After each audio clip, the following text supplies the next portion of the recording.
Welcome to the Game Informer Show. I am your host, Andy McNamara. Today I have a panel of experts in the video game field, and Game Informer employees, I'd like to add, just truly brilliant minds.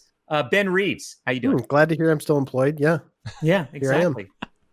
Dan the Jack Attack. It is amazing to be here, Andy. Thank you so much for having me. Of course. And Alex Stadnick. How are you doing, Alex? I'm good. Let's get some Dan Tack hype levels going. This could be a great show. Let's have a great show. Yeah, let's have a great show. I've got to get it going.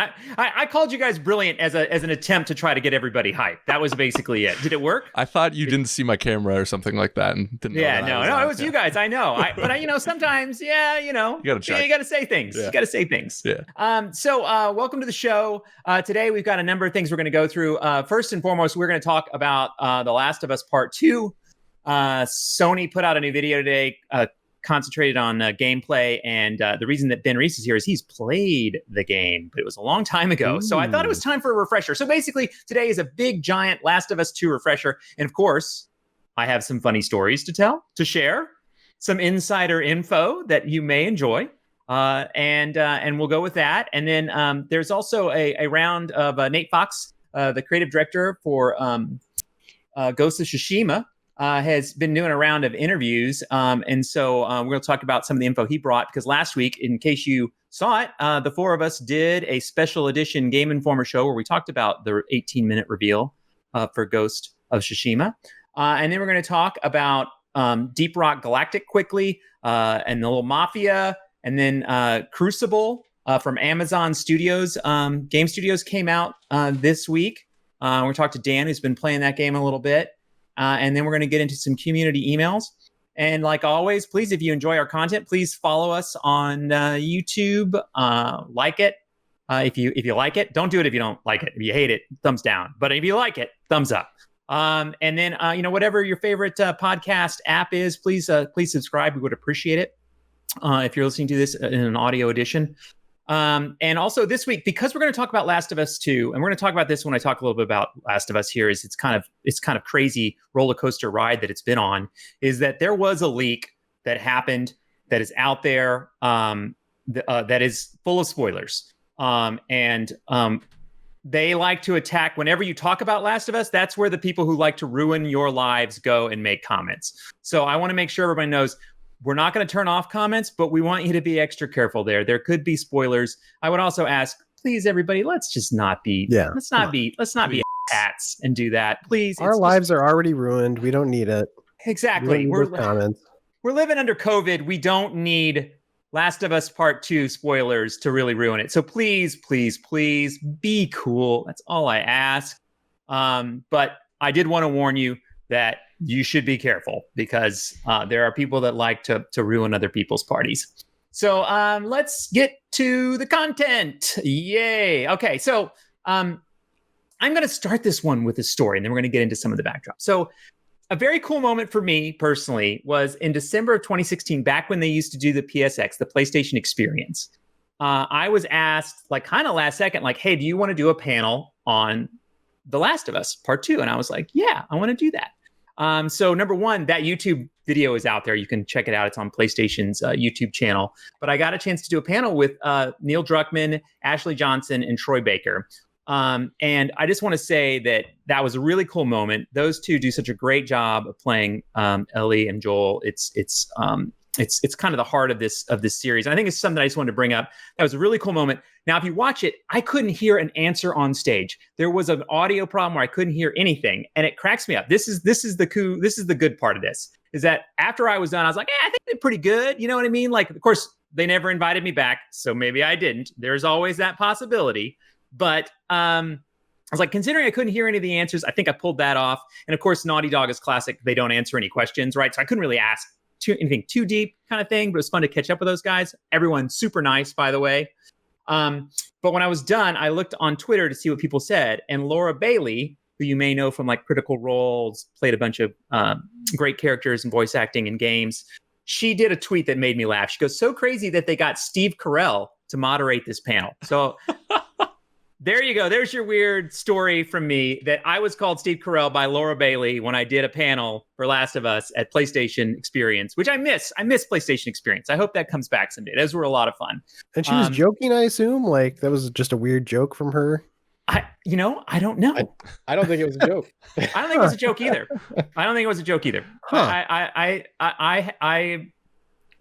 I think I'm basically a living Office episode, I think is what it comes down to. I would have made that my Twitter headline and image like so quickly if Laura Bailey tweeted that about me. There you go. So that was a lot of fun, but that's a start. And so I think the main reason I want to bring that up is that also too, that's kind of the beginning of the journey. That's how long we've been waiting for Last of Us Part 2. That's when we first heard about it, was back in December of 2016, I believe is like the start. But since then, it's been on a crazy roller coaster. So it started with a February 21st release date. You know, so there was a time when we would already have played the game, but that didn't happen because that came out at a State of Play where they announced that. And just within 1 month, on October 24th, they announced that the game would be moved to May. Druckmann put out a tweet that said that they realized they simply didn't have enough time to bring the entire game up to the level of polish we would call Naughty Dog quality, which, by the way, kudos. I'm always down for delays if it makes the game better. We're not complaining, but it's just kind of interesting to see this kind of tale here. And then on April 2nd, not too long later, and with the game close to coming out, Sony Interactive Entertainment, Naughty Dog announced that due to logistics beyond their control, they couldn't launch The Last of Us Part 2 to their satisfaction. The game is delayed until further notice. Obviously, COVID in the middle of that was a problem in getting logistics. If everybody getting their special editions, whatever they want to get. And then April 27th, they announced the game as we know it, and the game release date as we know it, June 19th, and that Ghost slides from June 26th to July 17th. This is also when all those leaks happened that I mentioned earlier. So remember, be cool, all right? But during all that, so we're finally down. We're in the final home stretch. That's why I wanted to get to us talking about this game again.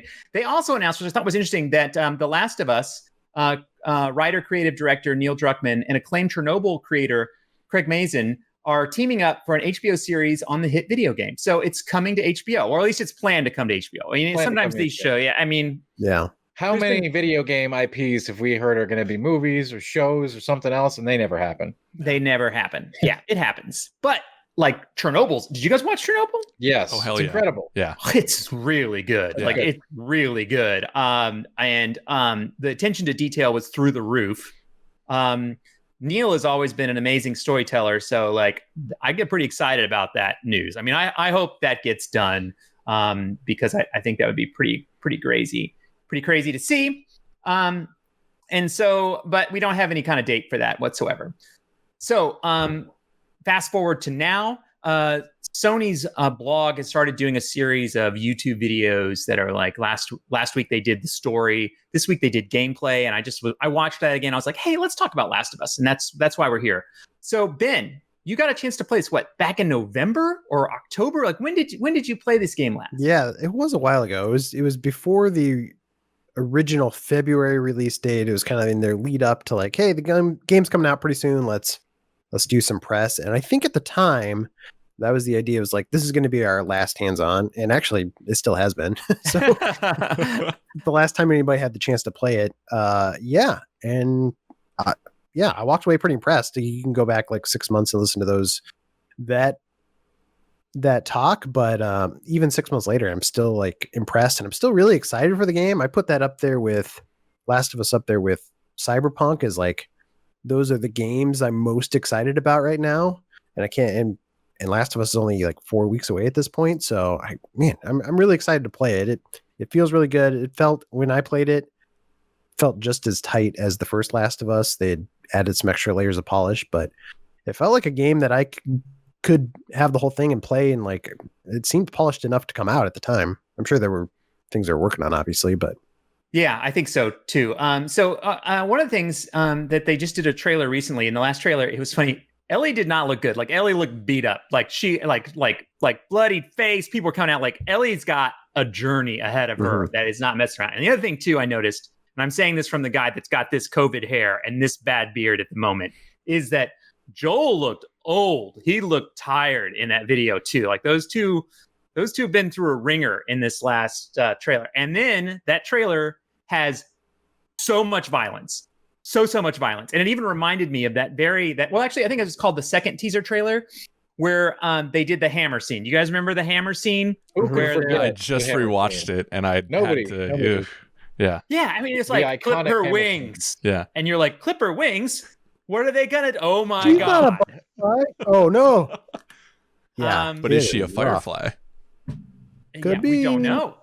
We don't know. No. I mean, that's the thing. I think there's a lot there. So, when you talk about the gameplay stuff that was put out today too in this new trailer, was they talked about that Ellie is obviously much smaller than Joel, and that she needs to be more nimble in her gameplay, which I thought was interesting. So they said this a lot, was that they needed to make her, like, you didn't want her to feel like she was Zangief, like she was the strongest person in the world. Like, they needed to figure out a way to make her nimble and that the gameplay feel threatening, but that she could also overcome people stronger than her. And they did that by adding a bunch of effects. So I want to get your take on this. So they talked about the jump button, using elevation to her advantage to change some of the gameplay up. That there was prone as far as like being able to lie on the ground and like crawl under cars and things like that, where she gets yanked out. There is the classic button mashing for scenes that Naughty Dog loves, which we can talk about whether we love that or don't love that. A dodge being added to the gameplay, and obviously other things like throwing things to misdirect the clickers, the infected that are in the game, or other just angry people that you encounter throughout your adventure. And then also crafting, like she can make a landmine, she can quick throw things, and a pretty extensive talent tree. Can you give us any examples, Ben, from your play that like you felt like that she was like that played different than the first Last of Us? Yeah, I mean, it's funny how your memory works too when you're thinking about games that you've previously played, and you're like, oh, The Last of Us. There was a jump button in that, right? It's like, no, there wasn't. Like, there was no jump button, and you couldn't go prone. Joel wasn't able to dodge. When you play Last of Us 2, you can definitely tell that Ellie is a little bit more nimble, and she's like dodging swings from people, like dodging arrows, that kind of stuff. And the play spaces are bigger too, so there's a lot more variety and options to kind of play around in the environment, because they want to encourage you to run away. Like, if you're facing down 3 guys, you might want to run. You might not want to try to go toe to toe with 3 guys when you're outnumbered. Because Ellie is, I mean, that would be hard for Joel, right? But Ellie's a little bit smaller, and she's definitely crafty and as capable, but there's other things that she's maybe not as strong in. So yeah, you definitely want to run and hide. One thing I thought was cool playing is if you get hit with an arrow in the shoulder, like that'll affect Ellie's ability to sit and listen. You know how you would sit and listen and you could see through walls and stuff and see people coming at you? That'll affect her ability to do that. And she'll need to go and hide and like yank out an arrow, or yank the arrow out of her shoulder or something, and then she can restore that ability to hear. So that's kind of like one example of, I thought of like, oh, that's a big difference. And I like how that encourages you to find a safe place, hide for a little bit, restore your energy, and prepare for the battle ahead. Yeah, it's a big deal when you lose that kind of like information, because you use information a lot to navigate that world of Last of Us. That was one of my favorite things about the original Last of Us, was I felt like the aiming was kind of like a little bit janky, but it made it feel like real, right? You know what I mean? Like, that was one of my things. How did it feel like shooting in this game? Is it that same kind of feel of just like the urgency with every shot kind of thing? Yeah, I wouldn't describe it as janky necessarily, but it's probably a little bit tighter than the first one, but it still feels chaotic. It feels like you're trying to survive. You're scrapping for every inch when you're playing the game, which I feel like the first one had. It feels really good to have a bottle or a brick and a guy's approaching, you throw that at him, and then you get off a few shots, or you dodge through a window, take some cover. You're trying to use every element in your environment to survive, which is one thing I really like about that game. It's almost a combat puzzle in a sense, which is a term they used in Doom Eternal a lot. So it's not quite like those puzzles encounters, but it definitely has its own flavor of trying to use everything in your arsenal to make sure you survive this encounter. Yeah, and thank you for saying it. I didn't mean janky in the like negative way. I meant janky as in like, it wasn't, I'm used to every game being like super precise where you can instantly like headshot, that it was like, it made it feel like you weren't some military specialist. You were just a person faced, out there facing these challenges, which I thought was the clever take on that. So thank you for kind of correcting me on that. One thing they have said is that Ellie is the primary protagonist. Yeah. Who you'll play through the whole game, and you got to play as her a little bit in 2. But it's interesting because in the lead up to Last of Us 2, I remember we asked them, "Hey, are you gonna ever play as Ellie?" And they said no. So they were willing to lie to us then. So I don't know if they're lying to us now, saying that Ellie's the only person you play as, but we'll see. Yeah, they like to keep their secrets. And I think that's what they talked about too, was that you mentioned it in your story that kind of the story was setting, at least, was that Ellie kind of ended and felt like she'd gone to somewhat a normal life in the middle of this pandemic. And then something happens that sets her on this path of revenge. I think one of the things you hear from one of the trailers was she says, I have to finish it. And Joel says, there's a cost. In that kind of showdown between those two. Yeah. I think setting us up for all the violence we're going to have coming down the pipe. You mentioned too that Joel looks pretty bad. I mean, he looks a lot older. It's 5 years later, but I think he looks much older than 5 more years. So I think the years have not been kind to him, let's say, and they've just taken their toll. It's like when you're the president of the United States of America. You go in and you look one way, and just 4 years later, you've added like 20 years. They made him president. Is what happened. Yeah, he's president of our Armageddon. Thank God. But you can see that too with Ellie, which is interesting. In some clips, she looks a little bit younger because there's scenes in Jackson where she looks 5 years older than the first game. But then after the event that tears her world in half, she goes to Seattle to hunt down and get revenge. But in those clips, I think her character model looks a bit older, a bit more weathered, like older than her years. Definitely. You think you can definitely tell in the character model, which is just kind of an interesting detail that Naughty Dog added. Yeah. And on that point too, rewatching that and looking back at Ellie in the first game, and I think this is just a testament to the graphics capability too, but like there's a light in her eyes that's missing now. There's that youthful spirit that was taken from her in the first game that I think they really hammer home in what we've seen so far in Last of Us 2. There's just, she's just distant compared to where she was a little bit more bubbly and sprightly in the first game. On that point, we had a video essay that went up, I don't know, like 6 months ago. It was Nick. Our other intern, Nick. Yeah.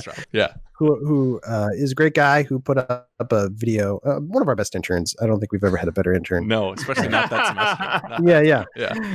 So which is worth watching, is what I'm saying. It was kind of on Ellie's history based on the first game and why we're hopeful that why Last of Us 2 could be a hopeful story, while we're hopeful it is a hopeful story. Yeah, I just want to say hopeful a lot. Hopeful. So go watch that. Yeah, we could find out in like 4 weeks that it was completely wrong, but we'll see. I may have edited it. We can see here that at the beginning of your story, where you have a story that's 4 things you need to know about Last of Us. You start off one with the original Last of Us explored a child-parent relationship between Joel and Ellie. Naughty Dog says that if the first game was about exploring that kind of love, then the sequel explores a different kind of emotion, rage. So you definitely, there's a lot of options of emotions here.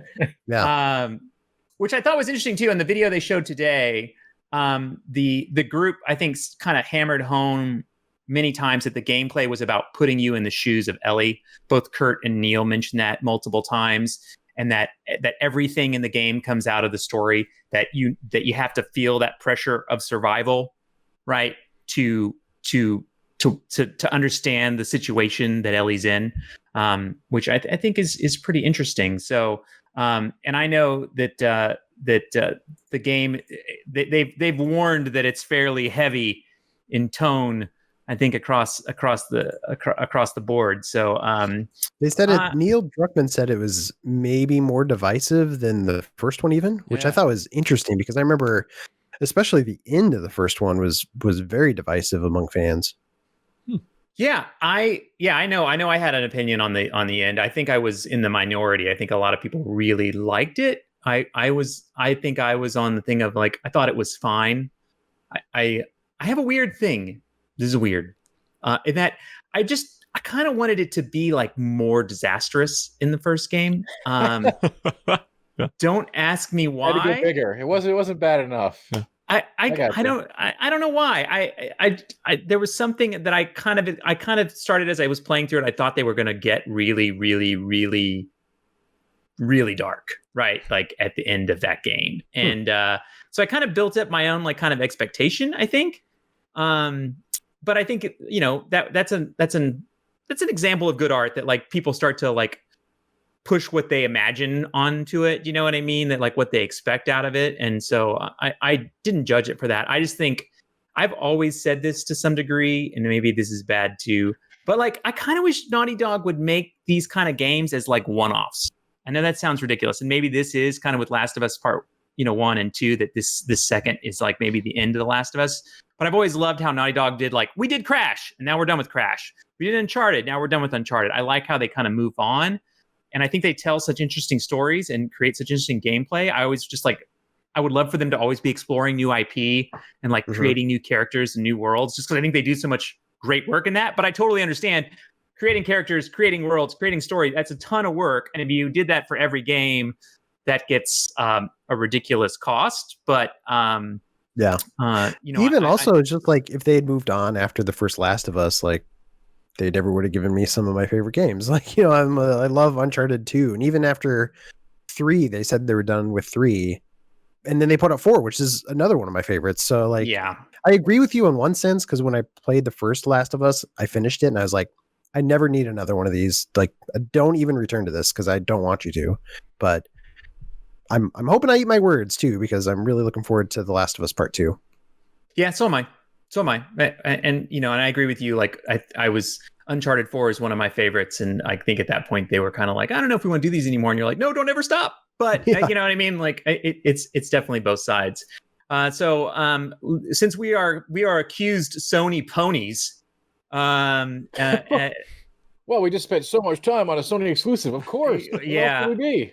What else could we be? How do you feel, Dan? Are you excited about this one? As a PC player, are you going to play this? So this is, you know, as a person who rarely ever pulls out a console and dusts it off, unless there's something really. I think the last time I did it for a non-review game was God of War. Yeah. And it's just like it takes a ton for me to load. It's like, because I love to play on PC. Okay. Gotcha. Confirmed. Sony pony. Understood. Right. Yeah. Really, really strong allies here. Yeah. No, but it's like, the thing is, like, this is the kind of game that I will regrettably dust off the console to play. I would be like, oh, I wish I could play it on PC the whole time, but I'm going to do it. I had a great time with the first game. I think they do an amazing job with Last of Us at exploring extremely dark concepts without being edgy in a way. Yeah. I mean, they're still edgy at times, right? There's no way to get around that, but they like really push concepts that I don't think a lot of other games do, in making you feel emotion, right? They're very good at playing that, and the concepts are just.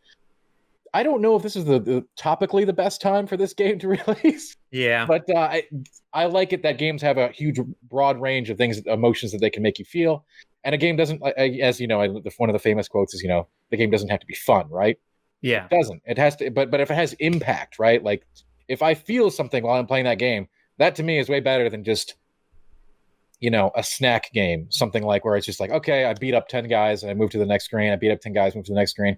It's more like reading a book to me, you know. It's something that an interactive story. You know, my theory, my thoughts on story in games is that they are often terrible, right? Yeah. This is one of the kind of games that I do play for the story, as well as what looks like it's going to be really, really great action. I don't know. Can't say to speak to that yet, but I think it looks like it's going to be a lot of fun.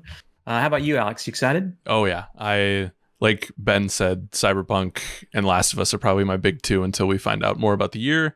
I too shared Ben's trepidation when they first announced this, because I was in the camp that I loved the ending of 1. I liked just how open it was. And revisiting it, I've come to like it even more. But knowing in that second playthrough and then seeing what Druckmann and his team have said after it, and the level of detail that they've talked about, and how married to this they seem to be, because like you said, like they could be doing one-offs and doing new IP and it'd be great, but there's something that's compelling.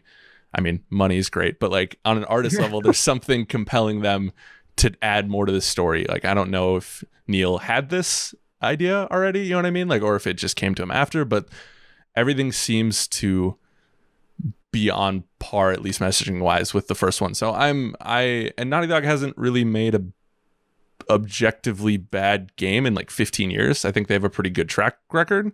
So so I'm willing to give them the benefit of the doubt headed into this. I think Neil and his team are very talented, and they have a knack for video game storytelling in a way that not many developers do. And it's not like, it's not like they lost like an Amy Hennig. Like Neil's still there. Like his team is still there. So I'm willing to get hurt. I guess is what I'm saying. So I'm gonna set myself open. I mean, obviously, I think they've said that they feel they've got something important to say, and that it says more. And to your point, Dan, too, I think it's going to be interesting that during the pandemic that this comes out. That I've thought about it some. Like it may make this game more impactful. I may have more in common with Ellie than ever before. And, bring on the feels because of it, because of our own kind of isolation and our own fears about, because I mean, the bad thing, and this is the cordyceps, right? It's a parasitic fungus that's taking people over and turning them into like zombie-like creatures, right? And that's not what's happening with COVID, but we've definitely all been, but we've all been hiding from it, right? And like it's I think there's some things there that could be interesting as far as how we make those connections in our heads as we play the game. Yeah. I do have one.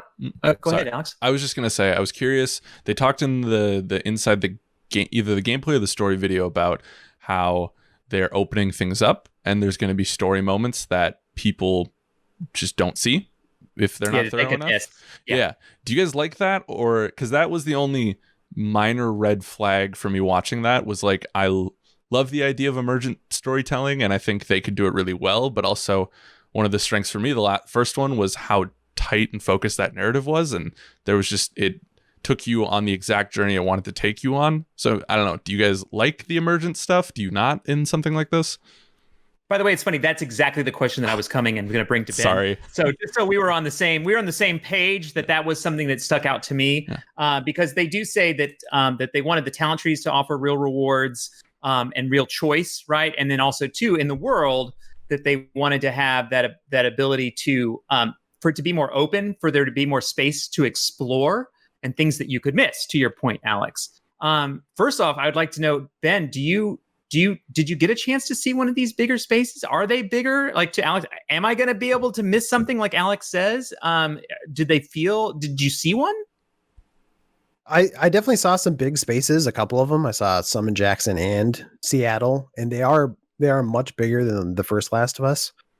And I mean, I don't know what I missed technically. Yeah. I probably did miss something, but to that point, when I played the story stuff I saw, I never felt like I was missing something. It never felt like, oh wait, what are they talking about now? Who's this character? It never felt like, because I missed a shorter story nugget, the pieces weren't fitting together. So I have confidence there. Yeah, I mean, part of me, the completionist me, wants to see everything and do everything. So I don't know if that means I'll have to play it multiple times. At the same time, there's an element of like, I like the idea of like these choices I make are impacting the game and impacting my experience of it. So I'm kind of torn. I think ultimately, if it all comes together, like I think it will, I think you won't feel those missing chunks. I think they'll be, I don't know what they are, but I think they'll be like smaller little character moments that kind of add to the experience, but aren't going to negatively detract if you miss them. Yeah, I'm with you, Alex, to some degree. It's going to make spend a lot of time exploring those spaces because I'm going to be like, I'm going to miss something. It is going to send my OCD into a rage. They were talking about rage earlier. That's going to be the rage because I'm going to have to go everywhere to find the things that I may miss, because they are saying they want people to tell stories that maybe they saw something in the world that we didn't. Maybe a different set of giraffes goes by when you elephant. That would be big. You'd have to play through the game twice to see both sets of giraffes. Yeah, you'd be like, I missed them. There's actually an entire sequence of an animal carnival that you can't miss. Just a spoiler alert. I'm kidding. I have no idea. Maybe there totally is now. Yeah, there totally is. Yeah. So I think that's really exciting. So continuing down our path of being major Sony ponies would be that last week, and by the way, I'd like to address that a little bit. Like, these are two big games coming out this summer. relax. Okay, just relax. But July. You adjusted very well. This is what I put out. That's the best way you could the two biggest games on the horizon at this point, right? Yeah, next 2 months are the two biggest games. Yeah. Correct. Like this one's Last of Us is coming out in June, and Ghost of Tsushima is coming out in July. I think that makes them very noteworthy. So we talked about this on the Special Edition podcast, but I thought it was really interesting that they got back out there, that Nate Fox was answering some questions. One of the things he talked about that I thought was interesting, that I think we may have touched on last week, but I wanted to just kind of point to, was that I read some of the interviews, including the one Kato had up some quotes on a story he did on Game Informer, which you can check out. We're just all on the lines of like, he wanted to kind of reinforce, I felt like, that this story is kind of about the transformation from a samurai to being a ghost, feared by your enemies and loved by the people. Because the Mongolians have come and they've kind of like killed a bunch of other samurai there. So you, being the samurai you are, were like, oh, I want to do it samurai ways, but the overwhelming forces, I need to be more of a ghost. And it goes against, I think, what he learned, the honor of being a samurai. And I think that seems to be one of the messages that they're really pushing. I could be completely wrong. We'll find out sooner or later, but that's the gist I got from reading these things. And one of the things they addressed that we talked about last week was that we weren't sure how you could easily move between approaching things as a samurai or as approaching things as a ghost. And they said that those kind of play styles were you could easily switch between them. So I think that fits kind of what we talked a little bit about with AC, that you kind of go in stealthy and you're like, this is how I'm going to do it. And then when it all falls apart, go samurai, go to town. They did kind of reinforce, I think, to some degree, that it's harder to play the game as a samurai, that it's going to be harder if you try to go in and just brute force your way through. So maybe, Dan, that's for you, right? That's the Dark Souls playthrough. There's no other way for me to play. That's how it's happening, Big club. Hit enemies.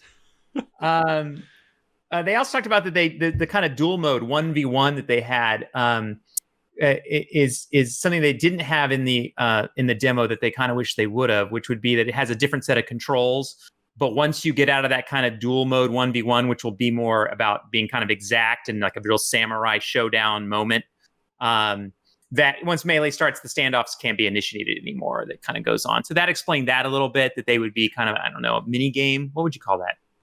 Kind of its own little distinct encounter. Mm-hmm. And that AI would be difficult. This is one of the things that I thought was an interesting quote. In general, the enemy AI attempts to coordinate its attacks, utilizing not only their numeric advantage, but their technological one as well, including gunpowder. If you think you can roll up and sword fight an entire camp, Fox says you will die.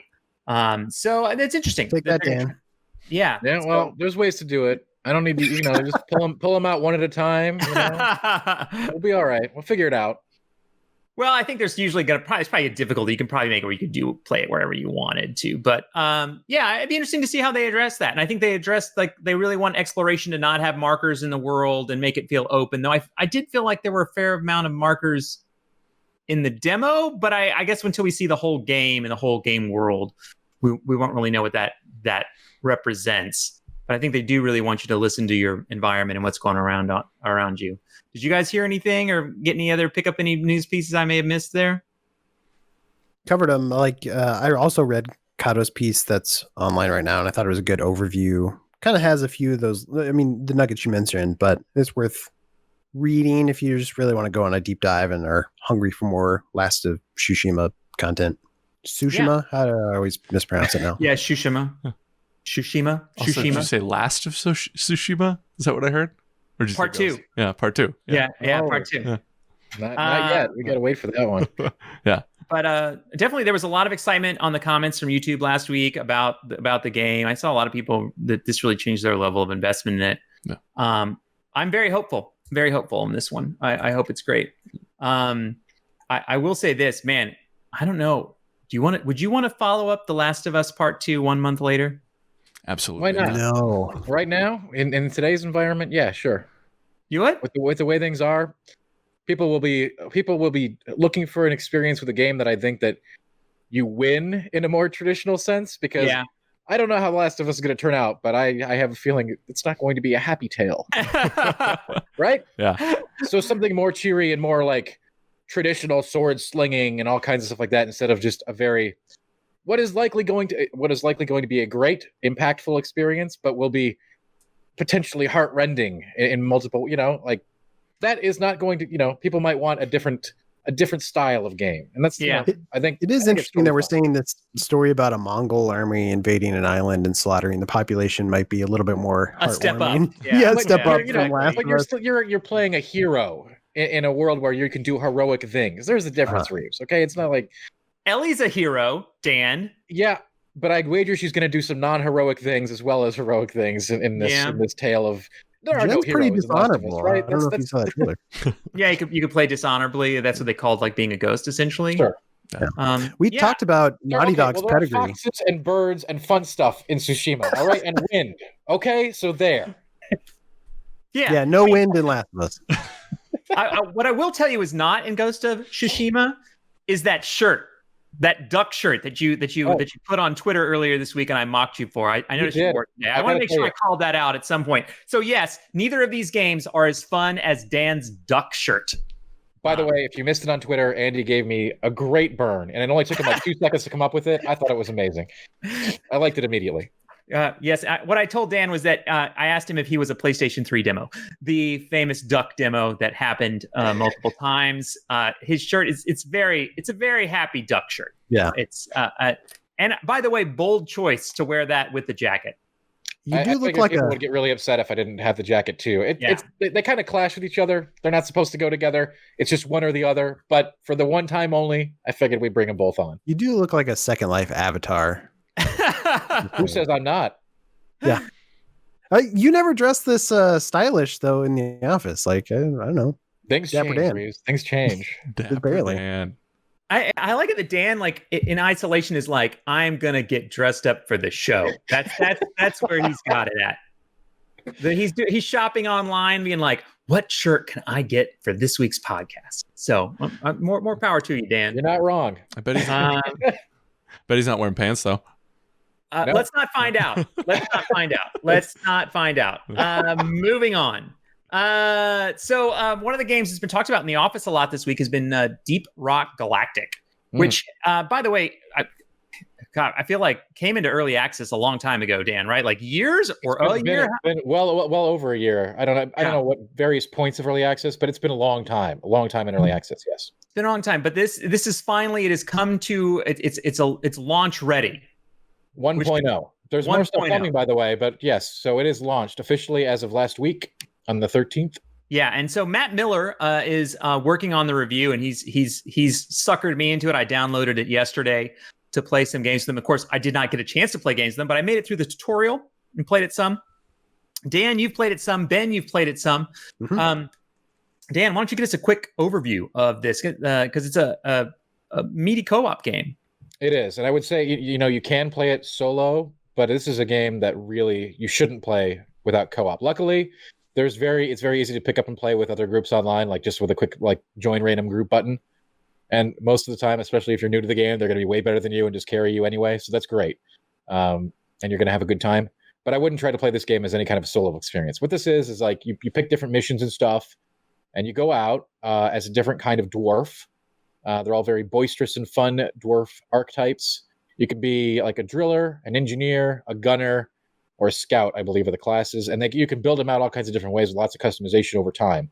And basically you're down there mining rocks, putting them in your little rock collector and fighting off bugs. That's the the basics, right? And you can do it in different ways. Like the driller's got a flamethrower, engineer's got turrets. Your play style will determine what kind of thing you want to play. But a lot of it has to do with your player-to-player interaction, sticking with the team, using your various other non-combat arsenal to help each other out. Like the engineer can build platforms out of the air. It's like, okay, we can't get up to that thing where the cool rocks are. Yeah. Why don't we build a staircase up there? Or maybe the gunner's like, well, I can just build a grappling hook. Here you go. Boom. And he shoots a grappling hook out. So you're working together and you can either have a lot of engagement with that or little. So I find it's way better with friends, like playing with Matt or some other of my friends, like other people. I think that is really the best experience you can get from this game. And there's a lot there in terms of progression and what you want to do and lots of upgrades and the cosmetics and all kinds of fun stuff like that. So if you like co-op shooting, this is the one to check out. Yeah. It has that kind of, I love SteamWorld Dig. I kind of like the way you can terraform the world. I got that sense from it a little bit. It's kind of fun to like kind of dig around, see where you can go, make your own steps by digging out some of the things that you can do. And I thought it was an interesting mechanic where it has flares that you throw. So it's dark and you need to do things to make sure that you can see and kind of do things in the world, which I thought was fun. And I think one of the classes brings a lot of light to the situation is once again, is you kind of have complementary classes that make it interesting. And to go on to that, you don't need to have X class though. It's not one of those games where it's like, we need a tank, a healer, and a DPS. It's not like that. You can end up in groups that have multiples of the same class, and everybody's cool with it. You just find different ways to get around problems. Gotcha. Yeah, it sounds fun. I want to play some more. How about you, Ben? You been playing it? Yeah, I'm. These days, I'm not like super crazy about competitive shooters. Like, it's just not something I gravitate towards. I love stuff like Left 4 Dead though, and this has. I'm not comparing it 1-to-1, but it feels like it scratches a tiny little bit of that itch because you're going in, you're working together to try to mine stuff, but then there's hordes of enemies that are coming at you that you have to, encounter and you have to strategize around. So it has that element of like, we're going deeper in, we have a mission, we're trying to dig miles underground to collect gold or whatever you want to get, and then get out because there's secrets from the depths that are coming after us. So I don't know. It's got a cool vibe. It's actually been kind of a lot of fun. And if you're in the mood for a co-op game, I'd say give it a shot. Yeah. Well, we'll have the full review next week from Miller. We'll probably have him on the show to talk about it some too. But I thought it was out and it was worth bringing up because I think people were having a lot of fun with it, and I wanted to make sure people got a little insider on that. Which brings me to my next topic, which was Mafia, Alex, which you did a new gameplay today on. It's the Mafia Trilogy, which was a big announce, mostly because it's one of the most confusing and complex announcement release things of a game in a while. Yeah. Can you give us a little bit? What's the Storia? Can I give you a little bit? The Storia with Mafia. I got notes. So yeah, we did the NGT specifically on Mafia 2 Definitive Edition, which 2 and 3 have released now. You can go out and get them just digitally right now for PlayStation, Steam, and Xbox. I can get to my thoughts on the actual game later because I just want to get through that. They rolled this out in a more complicated way than I think they needed to. But so Mafia 2 and 3 are pretty straightforward remasters / complete editions. Mafia 2 is they've up-res the graphics, and the cutscenes look pretty good. Whereas 3 is really just the collected edition of the game. They didn't, from what I've read on 2K's website and from the GI article, there's not really any like improvements they made. They just made sure you could get all the DLC. If you own Mafia 2 on Steam, you get the deluxe or the upgraded version for free. And if you own Mafia 3 on PC, Steam, or Xbox, you get it for free. That's all part of the trilogy, like you said, which includes, so you can pre-order the trilogy now. That doesn't actually release until August 28th, because that includes Mafia 1 Definitive Edition, which when people were excited about the screenshots they were seeing, that's the game that they were seeing, because that one's a complete rehaul. They're doing 4K HDR updates to gameplay, like everything I think some people were looking for in Mafia 2, but that's like they've said from the ground up that they're making that the definitive edition of Mafia. So and then that's the first time you can actually get all 3 games physically. Let's see. Also, if anyone has any questions, feel free I do have some questions. So, so number one, when I first heard about this a little ahead of time, I got some whiffs that this was coming, right? Yeah.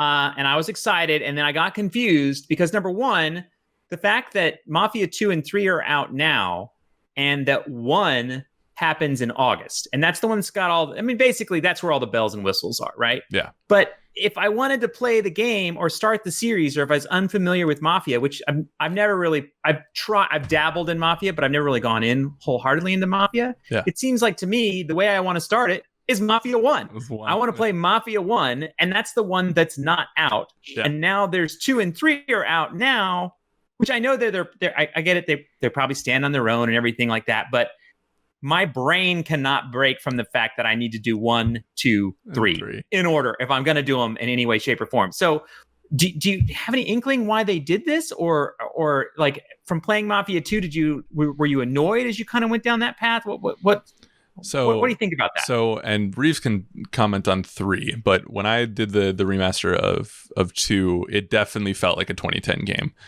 Shooting mechanics were very loose. Even with the remaster, there was definite vibes. You could feel the age of the game. The driving was definitely loose. So I can't imagine that mission objectives are all still like they were. They're kind of a little bit dated at this point. Yeah, there's a sequence where I'm like, where I could bring boxes to a truck for basically as long as I wanted to, and you can't run through it. It's very much like open world checkpoints. You know what I mean? Like the map system isn't. Maybe I'm just dumb, but the map system misled me a couple times. So it definitely has some need of some 2020 video game love. And I can only imagine that's the same of Mafia 1, which came out in 2002. I'm sure that there's a lot of room for improvement, we should say, with that formula. So I get it from that perspective. Maybe this is, in 2K's mind, maybe this was a way to kind of extend not that an olive branch needed to be extended, but just say, hey, this is our plans. Like, we might as well give you something while you wait for the definitive edition. And gotcha. And maybe because, inherently, like, they know their anthology stories, because 1 doesn't connect to 2, right? I don't think so. Yeah. So maybe they figured that's okay. People can learn what this series is about, and hopefully that heightens anticipation for August. Yeah, true enough. So you were playing 3, Ben? I played it back when it originally came out, so I haven't checked out like the definitive edition necessarily, but I think we were just talking about it in the new gameplay today, which I'm also on, and 3 I think is still a good game. They all suffer in some ways. They all have like moments of brilliance, and you can see like an amazing game shining through, and then there's kind of a layer of garbage you kind of got to wade through to get to it, unfortunately. They all like, if you're in the mood for that kind of game, go at it, but just know that you kind of got to deal with a little bit of weak open world game design, unfortunately. But I actually like Mafia 3 a fair amount. I think there's something special in that game.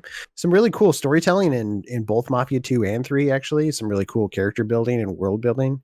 So if you're in the mood for that, it might be worth checking out. I'm actually really curious about Mafia 1 too, because I think they all could use a new coat, not just a new coat of paint, but a new kind of like tinkering with the gears quite a bit. And so if they actually do that with Mafia 1, Mafia 1's the most janky of them all and the most weird of them all. And so maybe they could make that into a really cool, interesting experience. Yeah. Well, I mean, they said here that it's going to be rebuilt from the ground up and will have new dialogue, cutscenes, and features. So maybe in Mafia 1, they're really going to streamline the process, which does seem to be the problem. I know that was, Matt Burtz really liked 3, but he was like, there's just a lot of kind of too much garbage between getting to the good spots, which, I think is like reaffirming what you're saying about the series, that there's just that kind of space in between that could be cleaner or faster. So yeah, hopefully they get some of that stuff done. Yeah. So but the trilogy is $60. Yep. Definitive edition is $40, and 2 and 3 are $30 each. So if you went individual, obviously that's not as good a deal. Yeah. And it's a PC, Xbox One, and PS4, right, Alex? Yep. And then they're working on bringing 2 and 3 to Stadia, and then the trilogy to Epic Games Store in the future. They didn't say specifically when. So and quickly to Ben's point, I think the story of these feel the best, or that's what I was most interested in playing too, was Vito and Joe's story so far. And I've read a lot online that's why people love the game. So if you can wade through some older systems, definitely go for the story. It seems like it's more focused on story than like something like GTA is. So gotcha. So All right, excellent. So the last game we're going to cover this week is a game called Crucible from Amazon. From Amazon, Dan, from Amazon. Amazon Games. Yeah, so one of their studios. So Relentless Studios is the studio making it under their umbrella. So, Gotcha. If we want to be precise. Yes. So let's talk about this. So it is, I was watching some of it today because it launched yesterday to when you listen to the podcast. Right. And so just now hitting everybody. So you've spent some time playing it. Can you tell us a little bit about what Crucible is all about? So I got to do one of those really cool press demo things, right? So I got to go in and sort of do a curated experience across all the different types of modes they have and a bunch of the characters. So what is it on the surface? It's a PvE, PvP, third-person shooter experience. Team-based, objective-based. Now, what that means to you, depending on your style of play, means you can play sort of a battle royale mode if you want. 8 teams of 2 is the battle royale, okay? Gotcha. And that's one death Is that and a you're battle out. royale? What's that? Is that a battle royale? That's just 8 teams of deathmatch. It feels like a BR. Great. All right. Okay. It's one and done, one death and you're out, no respawns, and it feels like playing like the final 30 of a BR, right? But it's team based. I agree with Ben though. There's nothing royale about 10 people, by the way. They're like right. It's more like it's a battle ish. Well, let's call it a team-based final circle then. Okay, gotcha. All right, there you go. That's much sexier. Yeah. Ooh, the final circle. Now I'm on board. Yeah. That mode. Okay. That mode, it's going to be great for the BR enthusiasts probably, but it didn't do much for me. That's not really the mode that stuck out to me. There's a Harvester command mode, which I'm not going to talk about too much because it also didn't impress me too much. It's sort of like just a big version of domination, hold the points. Gotcha. Now, the Heart of the Hives mode, I think, will be the one that starts, that if the game makes waves, this will be the one that makes waves. So it's 4v4, team-based. Deathmatch. Battle royale. Keep going, Ben. You got this. Yeah, no, I'll let you take over. So you fight over these PvE objectives that fight back. They're called hives. They shoot out really dangerous wasps. So there's the tension of your team and the other team both trying to take out this PvE thing and like wondering how much to commit against the E side while you're still fighting the PvP side, right? So there's a balance there. And like maybe you're not even going to fight the other team. Maybe like, okay, a hive is spawning, right? You got to get 3 hives to win, essentially. You got to cap 3 hives. So if a hive's spawning and then you're like, you look at the map, there are tons of other like sort of almost MMORPG style world quest events on the map at all times that you could do. Like kill some of these like weird looking creatures. You'll get a bunch of XP for it, or rescue this capsule. Your whole team will get a health bonus. Like there's all these different kinds of events on the map that are vying for your attention at different times. And you've basically got to strategize with your team this division of resources. Like, should we all go against the hive? Should we send one guy to try to like distract them while they try to take the hive and just annoy them, like a guy with stealth or something, while we go and grab every other objective on the map, let them have that one flag cap, and then take the rest of the game because we're going to be overpowered and over-leveled compared to them since they waste all their time on that? Because leveling is an important part of it. Leveling happens within each game session. It's not persistent. Account-wide unlocks are like cosmetics and stuff. Yeah. But so it's a roguelike. So you are leveling up a level 1. Well, it has those MOBA type elements to it. Like the map even looks like a bit like a MOBA. The like integration of PvE and PvP has, I think, what feels like some MOBA elements to it, without a doubt. And it's like the win condition in this mode you're talking about is that you have to get 3 hearts, right? Which are like come from bigger creatures around the map. It's called Heart of the Hives. They are literally the hearts of the hives. Yeah. Yeah. And like it takes something like 10 seconds to sit there and hold on the heart once it's been exposed to cap it. And that's a very intense time for the other team to like knock you off of it. Like they can dislodge your capping either by killing you or by just using a knockback effect, say like with a shotgun or something. So Dan, my immediate reaction to this game, number one is, and there's like 10 characters, like there's like a cat character and like a bunch big, of characters. Bunch of the characters.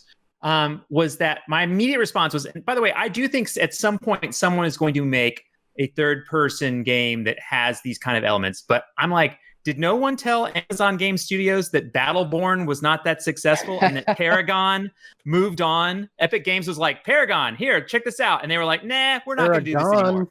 Paragon, right? Girl. So, like, Did no one tell them that these games happened and that the populace said, meh?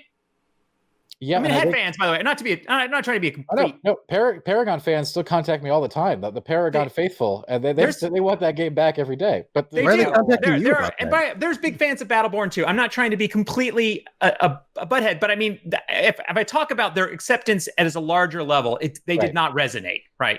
And sure, let's be honest. These games like of this nature take acceptance at a larger level. They don't survive. Free to play, right? And the jury's out on that one, obviously. But I would say that this is entering a very competitive environment in terms of whatever you want to say this game is up against. I'd say everything from Destiny to Call of Duty really encompasses some of that loop. So to Overwatch, to this game, who is this for? We're gonna find out. Are the BR players gonna come here? Are the MOBA players gonna come here? I think a lot of people are going to try this. And I think, again, my limited play session, I'm going to be doing a lot more playing over the next week. We're going to give this thing the GI review treatment. Yeah. And I want to see where that takes me. I had there were good things and bad things in my play experiences. Like the characters, they feel, I'm going to use the word generic, right? Yeah. But not their movesets. Their movesets are actually pretty slick. Are they enough to keep interest? I don't know. Is the progression system, a cosmetic-based progression system in this kind of game, going to be enough? Is it going to be what's going to keep me going from game to game? That's going to be the question that I'm going to ask myself here, because the games I played were fun in a nutshell, and I think a lot of people are going to have that experience. This is my, just off the top of my head, I think a lot of people are going to like log on to Steam. They're going to try a few matches, and be like, that was cool, and then they're going to go back to playing whatever they were playing. That doesn't have the X factor, the thing that's like, well, we gotta play Crucible tonight, guys. They're going to be like, no, I'm going back to Valorant. I'm going back to Dota 2. I'm going back to League of Legends. I'm going back to Call of Duty. I'm going back to World of Warcraft. I don't know where you came from. Yeah. Every time you say Crucible, I think Destiny. It's like, oh, that name was kind of already used. But this game is not like Destiny. I mean, this game is, at least as far as what I can tell, is that it is meant to be a competitive game. They want you to like feel the rush of this 4v4 or 2v2. I mean, that it feels that I feel its competition is something like Valorant or Counter-Strike, that they want it to be that kind of the PvE element. Esport level experience. I mean, the PvE stuff is just incidental. That's what you do to level up or to keep you entertained when you guys are not on the same objective. That's one way to put it, yeah. But they are an integral part of the gameplay too. Like if you choose to ignore the PvE entirely, you're going to have a really bad time. Like I don't even think it's possible. No, when I was watching it earlier, it looked like it was a lot of big bugs that were easy to kill. There are big bugs that are easy to kill. There's also harder bugs that are, I love the way you're distilling the elements down. I don't know if I can do it. But it does come down to that. Yeah, there are big bugs, there are smaller bugs, so they can hurt you. And you have to, but it's about choosing whether you're going to kill the bugs. I guess that is the question with your team, is like we picked a drop point, like in a BR, you pick a drop point and you're like, let's go to that one because there was a capsule and some bugs there we can kill. The bugs give us XP, and the capsule thing, we don't know where the other team is. We'll have to find that out, And you're right. There's so many like different genres roped into this thing. I know, and including, like I said, MOBAs, even like those MMO style events, even like they feel like world events almost. And just like they're all wrapped into this one shell. And I don't know where we're going to come out the other side on this one. But I again, I'll say it, like, this is whatever market share this is trying to attain is going to be tough going. Yeah. So you're saying the game is capable, but it's an uphill battle because of the landscape. Yeah. Like I didn't play this and be like, wow, well, we can skip that one. It wasn't one of those experiences. It was like, wow, you know what? This game is fine. This game is fine to good, right? Initial impressions, many more impressions to come. And like, do you know how many, like, the choices of that free-to-play shooter market are just absurd right now? And even if forget free-to-play, like Overwatch and the rest of those things are all into that same stew, and everybody's had a bite of that stew at this point, and they're very happy eating what they're eating. So to get them over to this new restaurant, it's going to take some really powerful menu items that nobody else has, and I don't know if they're on the menu. Do you think, have they announced or talked to you at all about anything they're going to do? Because obviously Amazon owns Twitch TV. I mean, are there any integrations or other things that they're doing with Twitch TV to try to drive so the ways to get this game to resonate? Not that I know of. And you would think that would be item number one for this team if that was the goal, right? Like, there's not even any drops, right? They had people giving out codes manually. Yeah. For some pre-release kind of hype thing. I did get a Twitch email that said Crucible was out, so that's some marketing they did. There you go. Cross integration. I got one today where it's like, hey, some dude's live with Crucible. I'm like, all right, cool. Yeah, and the people I saw playing today, they all had ad on them. Yeah. You know what I mean? That they were getting paid to play. No problem with that. By the way, people got paid to play Valorant. They got paid to play, Apex Legends. All great games. That does not define whether a game is good or bad, but it is a data point that you should be aware of, and that I am free to talk about because I got a podcast, baby. All right, so I like this. So that's a thing, but your gut. What's your gut? Is this the next big thing? My gut says is this game is too late to the party. Yeah, and if you get it, we're already in the party. And the punch is almost gone, and we're about to go home. And they just show up being like, hey, let's play. And you're like, maybe. Maybe, yeah. It's a good name, though. I like the name Crucible. I actually kind of surprised that they were able to get the name Crucible. I was kind of shocked that was available or out there in any way, shape, or form. Yeah, it makes it for a tough Google search because you're going to get the famous play, every time. Yeah, it's true. It's the control conundrum, right? When the game Control, you could never Google it and get the right answer. Yeah. It's very true. But I'll have more analysis over the week, but that's what my gut says, and it's a shame. There's so many good. There's a lot of good ideas here. Yeah, but 4 years late to market, I think, on this one, maybe. Hey, and like I said, I did kind of, throw some shade at Battleborn and Paragon.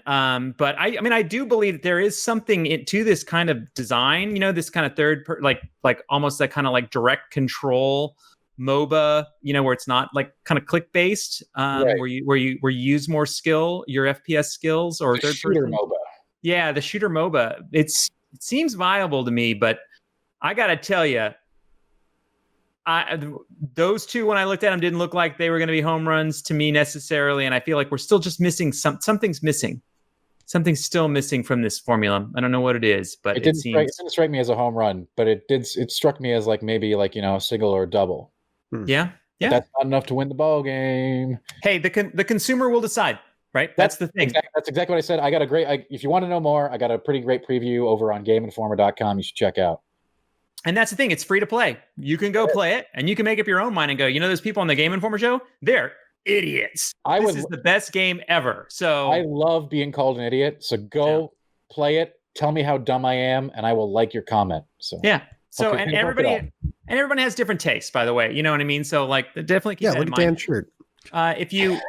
If you play it and want to navigate the comments that may have Last of Us spoilers in it, let us know what you think. Maybe we're wrong because the game's out now. You can go play it. Yep. Let us know. Wow, we discussed some games today. And we had a great time doing it. Look at us. We had a great time doing it. So we have community coming up. So we will be right back, do some community stuff. We'll do some Kiss, Marry, Kill. The fun never ends here on the Game Informer show. We will be right back.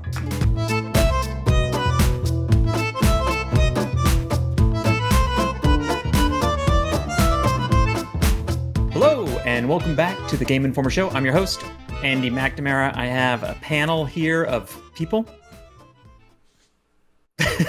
That's us. That's me. I know. I went to extremes, right? The first extreme, I was like, you guys were brilliant. And this one, I just called you people. That's the way we went. That's how we're rolling. Ben Reeves, how you doing? I see we proved ourselves. Yeah, exactly. After that first segment. Oosh. Yeah. Woo, man. Yeah. And Dan Tack, how you doing, Jacket? I am very excited to be recognized officially, finally, as person. This has been a long time coming, and I'm very pleased. It's great to be here. And Alex Stadnick, how you doing? I'm good. I think I lost my brilliant tag when you saw my handwriting. I think that's my theory. It was kind of scary, kind of terrifying. Yeah. This episode, I want to bring up again, we've been doing these under COVID, so please deal with any of our like weird hiccups as we do it this way. I know for me today, I'm a little bit worn down. I know everybody else out there is probably a little bit worn down by it too. Please forgive. I can't even read this episode. Everything I've tried to read, I haven't got through a sentence yet, I don't think, where I have finished a word, every word accurate in that sentence. So I apologize to everyone. And also too, I always like to take this moment to thank everyone out there amid this crisis for you doing your part, for being a hero out there working through this crisis. You just deserve a big thanks from us here at Game Informer. And I just want to make sure I say that every show. So thank you very much for what you're doing out there. And thank you for listening. Once again, you could follow us.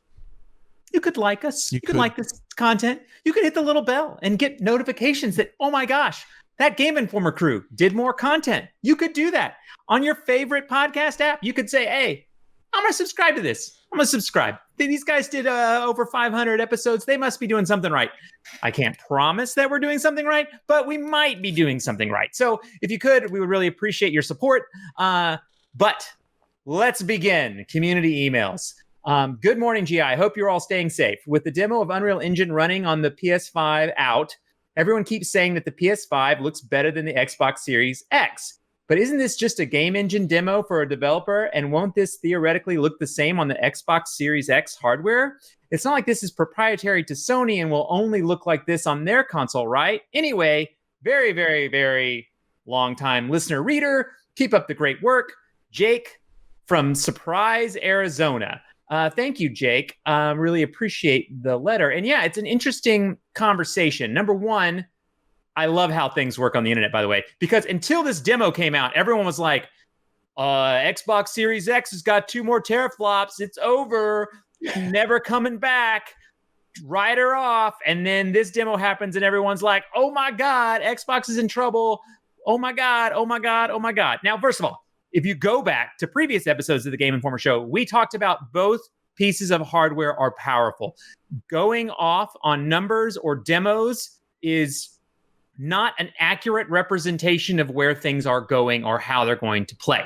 Number one, because I like to bring this up and get on Andy's high horse, hardware does not define what makes a platform great. It helps. I love the graphics too. They're nice, good controller, excellent, all in.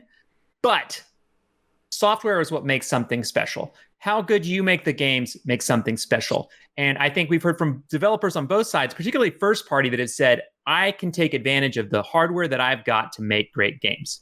Now, that said, I think the Unreal Engine demo is interesting for a lot of reasons. One of those reasons is something that Tim Sweeney said on Twitter afterwards. A lot of people were asking, Epic, would this demo run on Xbox? They were just like, plain out, this demo that you've made, would it run on Xbox Series X? And a lot of this has to do with the architecture of getting the SSD and the RAM more integrated with the CPU and GPU so that you can quickly get data into the game and represent it, right? So people are like, can the Xbox Series X do this? And I think this is the heart of the question that's being asked here. And Tim Sweeney responds with, the Unreal Engine 5 demo on PlayStation 5 was the culminations of years of discussions between Sony and Epic on future graphics and storage architectures. The Nanite and Lumen tech powering it will be fully supported on both PS5 and Xbox Series X, and it will be awesome on both. So Tim very casually puts out there that it's going to be great. And that's the thing. Unreal Engine 5 is going to run on all kinds of things. It's going to run on your phone. So asking about what it's going to run on, it's not going to do. But you do notice he doesn't say that this demo would run on Xbox Series X. He points to that they worked collaboratively with Sony for this demo for a while to, I think, highlight some of the things that are there. Now, that said, I'm sure with some time and effort, they could get a demo like that to work. But just like anything, you have to make choices when you create demos like this. And it sounds like this particular demo, and I might be reading between the lines, was designed specifically for PlayStation 5. And that's why they're not out and out saying that it runs on Xbox Series X. Is that panic in the streets? Run around? Fire, fire, fire. No, it is not. It is not a big deal. Sometimes those things happen. It is an interesting take. Now, my question is, for this panel, is that with what we've seen from Unreal Engine 5, and we've seen how they're saying that the Xbox Series X and the PlayStation are trying to create a more let's just put it this way, Dan, I think you'll understand this best. PCs have been being built the same way for a while now, right? Sure, You got a but CPU, you got a GPU, you put your RAM the in core here, infrastructure, yeah. has been the same. And what these new consoles are kind of challenging is getting that SSD and that data closer to the road, right? Like getting the rubber to the road a little bit faster than the current like architectures. Do you think with something like Unreal Engine 5 that is offering these kind of advantages and that game developers will look for these kind of advantages in making their games, that we will see a change in PC architectures going forward? A change in PC architecture? That's really not my place to predict, as I'm not the market mover there. Come on, we Dan, literally have a do segment it. with you called Dan Predicts. Yeah, okay. No, I don't think it will. You don't think it will? Not within the next few years. I think that's the hard push to do because there's so many factors that go into PC architecture. You know, it's not just game centric. There's a lot of forces involved there. Like PC people have already been involved. You know, we love our SSDs and instant loads and all that fun stuff that we've already got, right? We've been doing that for a while. We do, but I think this is an interesting, like, this is history for me, is Sure. that history has always shown that PCs are super powerful, but the software, because a lot of times when a third party makes a game, they make a game that's going to run on every system. That's why sometimes when we talk about hardware, we get a little ridiculous. Yes, they'll do special things to make it look better or take advantage of some of the power that Xbox Series X has to make, but they'll make a game that works on all the platforms. They will kind of lowest common denominator across those things. That's what history shows us, right? And what history has shown us is that when a new console comes out, it raises all ships. That PC games that were kind of like not taking advantage of all the technology in PCs finally steps up, right? And takes, and by the way, there's a leapfrog game that's always kind of going back and forth between the two as far as like the way things are done. But this change in architecture, this change in the way that people are building games, right? Tim said it himself. He said that he said that this was ahead of any PC architecture that was currently available. In plain terms, he said that. So, and are you calling Tim dumb, Dan? No, I am not. Tim is brilliant. Tim has seen a lot of directions in the way the world has gone, right? That's why, to me, this is my take, by the way, is that like when you have people that have made motherboards the same way forever and ever, right? If we can change the way, like I can see NVIDIA being like, I want to start selling you more, that I want to sell an integrated PC GPU board that does more, that brings the memory and the SSD closer to where the magic happens, to where the GPU and CPU are putting that scene on your screen. Like, why wouldn't that change take place across the entire industry? It could.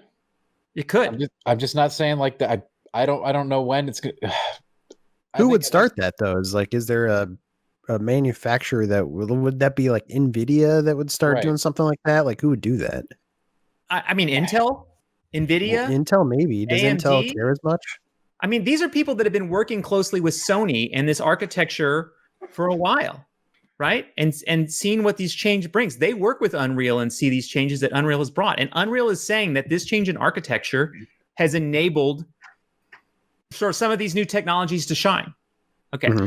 I might be taking it too far. Dan Predicts might be right again. Dan Predicts isn't right. I'm just saying Dan Predicts is doesn't want to get one. You're scared of this one, Dan Predicts. I don't want to get on the train until I know it's going to leave the station. Everybody else. Dan Predicts is a sacred thing. He can't just toss out predictions. Dan Predicts it only takes safe predictions. It's only if it's safe, then you're okay with making a prediction. It likes to make more informed predictions than what we've got right now, I would say.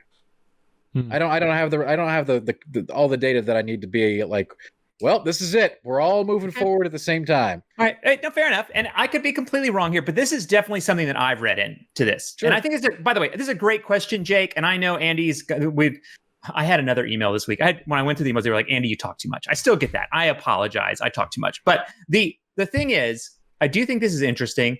And I do think that, the software is going to define this hardware generation, and PC may not change. But I got to tell you, as someone who's just like been throwing graphics cards in a PC, I would love to see some real movement in our technology, both on PC and on console. I'm for this. I would love to see more integration of memory into where things are happening, if that's the future. And from what I've heard and the way that I've seen the Xbox Series X going and the PlayStation 5, that's the way these architects are looking at it, right? That's the way they see the future. And so I don't know. I tend to think that change will spread out past consoles and into the PC space. If PC2 is on the way, I'm day one, baby. PC2. But thank you for the question, and I know that went way off topic, but that's how we roll here on the Game Informer. Just to be clear, though, we're all still biased towards the PlayStation, right? To like Sony ponies, right? Yeah, that's the Xbox sucks, thing. Don't say it, guys. I mean, I know you don't mean it, but don't say He's joking, everyone. He's joking. We're excited about all this hardware. It's interesting to look at what they chose. It's interesting to see how these things are playing out. I mean, at the end of the day, if you want to get into conspiracy theories, right? Like that this is fun.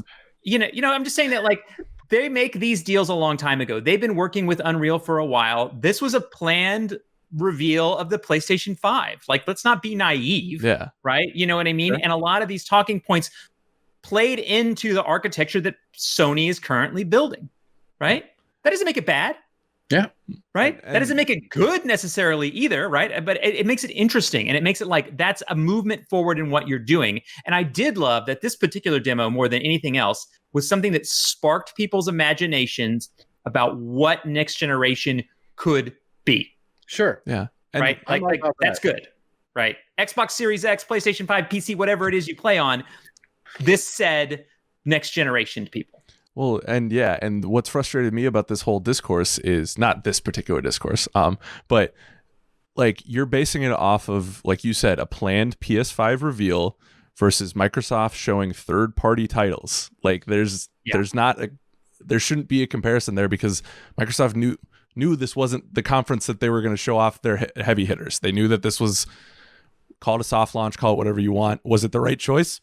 And the right wording? No. But like we all have to remember how gorgeous like Hellblade looked. Like people just forgot that they showed off Hellblade, which is running on Unreal Engine 5 according to Phil Spencer. So it's like people have a very short memory, and I don't think it's fair to judge any of these things until we get like PS5 rollout and Xbox One of their first party titles. Yeah. No, I think there's so much to learn in the upcoming bit. So let's hopefully we'll get there. So, all right, let's start. That started with fire right there. Fire. All right. I like Hello. it. Yeah. I mean, There was that's, one that's question. that was spicy. Yeah. Hello, GI dudes and dudettes. Started listening during Switch reveal in 2016 and have tuned into every podcast since. Wow, that's amazing. Thank you so much. First time writer, long time stalker. All right. Now we're talking. That's a way to All right. I have a weird fixation in video game music. For that reason, my favorite games have always been the ones with amazing original soundtracks. I played both Oris during this year, and they have become one of my favorite games ever since. The combination of music, visuals, and fluid mechanics were just mind-blowing. I can't emphasize how great the soundtracks for those games are. Other examples of amazing soundtracks: Witcher 3, Blood and Wine, Xenoblade 2, Hollow Knight, and Dark Souls 1 and 3. What is the moment, scene, in-game that has most affected you because of its music? Would love to have Tack's answer. You were called out specifically, Dan Tack. Yeah, it's by the stalker. That's great. Yeah. He's standing right behind you right now, Dan. I wouldn't be surprised. You took that. He meant that he doesn't send. It's the first time that he's been a writer to our show. Yeah. He's not physically stalking. He's you. a lurker, not a stalker. And I'm glad. Yes. And we absolutely appreciate that. I guess my answer, Dan. There's so many ways you can go here. So if I only have to pick one. Hold on, Dan. Oh, okay. Hold on. Keep on being awesome, right? And he would like to say, he says, keep on rambling to me, right? Greetings from Helsinki, Finland, Samu. So thank you. Great to hear from Finland. We love your question. And by the way, last week, I'm now confused if everyone's lying where they're coming from, because we have once again, we're very worldly this week. We get a lot of great questions from all over the world. And now, because Joe brought that up, I don't know if people are lying to me. So, God, I don't know anymore. Okay, but to the question at hand. What moment, scene, in game combined with the music has affected you guys the most? Dan Tack, they wanted to know your answer. Now, please enlighten us. All right. There's so many ways you can go here. There really are. But I guess we're going to pick Final Fantasy IV. Final Fantasy IV Elemental Archfiend boss music.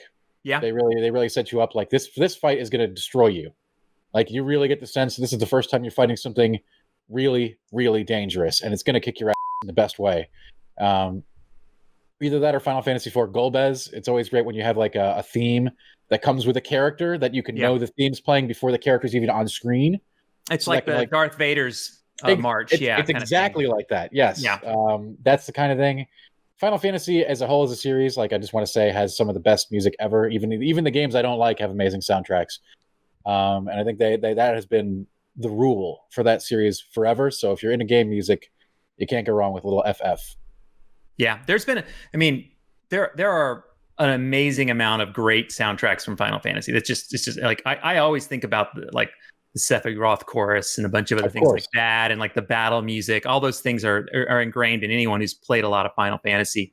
It's, you've done something great in music when you hear it and it elicits an emotion, right? That you immediately, like the second you hear it, it gives you something. And great choices there, Dan. How about you, Ben Reeves? I mean, just you mentioned Final Fantasy. I'm like, oh yeah, the One Winged Angel song from Final Fantasy VII. Like that was a very memorable moment I didn't think about until just now. But the one I was going to mention, I feel like it's pretty obvious, is when you're going into Mexico for the first time in the first Red Dead Redemption. Yeah. Was like a really like powerful moment for me. And I don't even know what that song is. I meant to look it up after that I played that game and I never did. And so now it kind of just stands out in my memory as like, oh yeah, that song I really liked when you're going into Mexico for the first time and you're kind of escaping your past and there's this whole new world to explore. Like that was a really cool moment that I really loved. Yeah, I Jose Gonzalez was he did a song like when you at the end of the game when you kind of like walk away from the end of Red Dead. And it was the 10-year anniversary of Red Dead here recently. And Rockstar posted on their YouTube channel, which I watched, was a live performance from Jose, who I'm a big fan of. That game, I didn't know who he was before I played that game. I heard that song as you were riding back to your home, and I was like, it blew my mind. By the way, I mean that I wasn't going into Mexico. This is near the end of the game, and he starts playing. Blew my mind. Such a great moment. I've been a fan of his music ever since. Check him out on Spotify or whatever. I'm a huge fan, but it was really cool to see him. He's on like a rooftop in New York. He plays just a guitar and sings so good. So great recommendation there, Ben. I'm with you on that one 100%. How about you, Alex? The one that comes to mind is from the GOAT, Marty O'Donnell.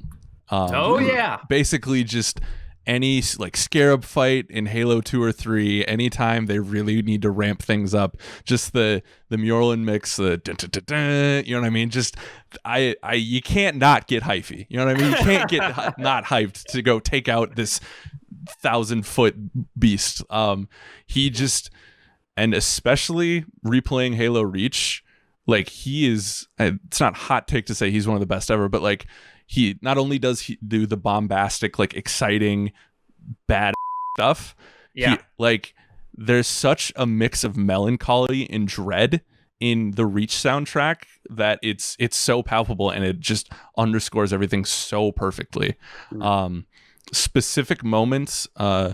Is it Lena Rain or Rainey who composed the Celeste soundtrack? Does anyone? It's either Rain or Rain. It's spelled. God, yeah, I can't remember. But she killed it. The moment when, how can I say it without spoiling it?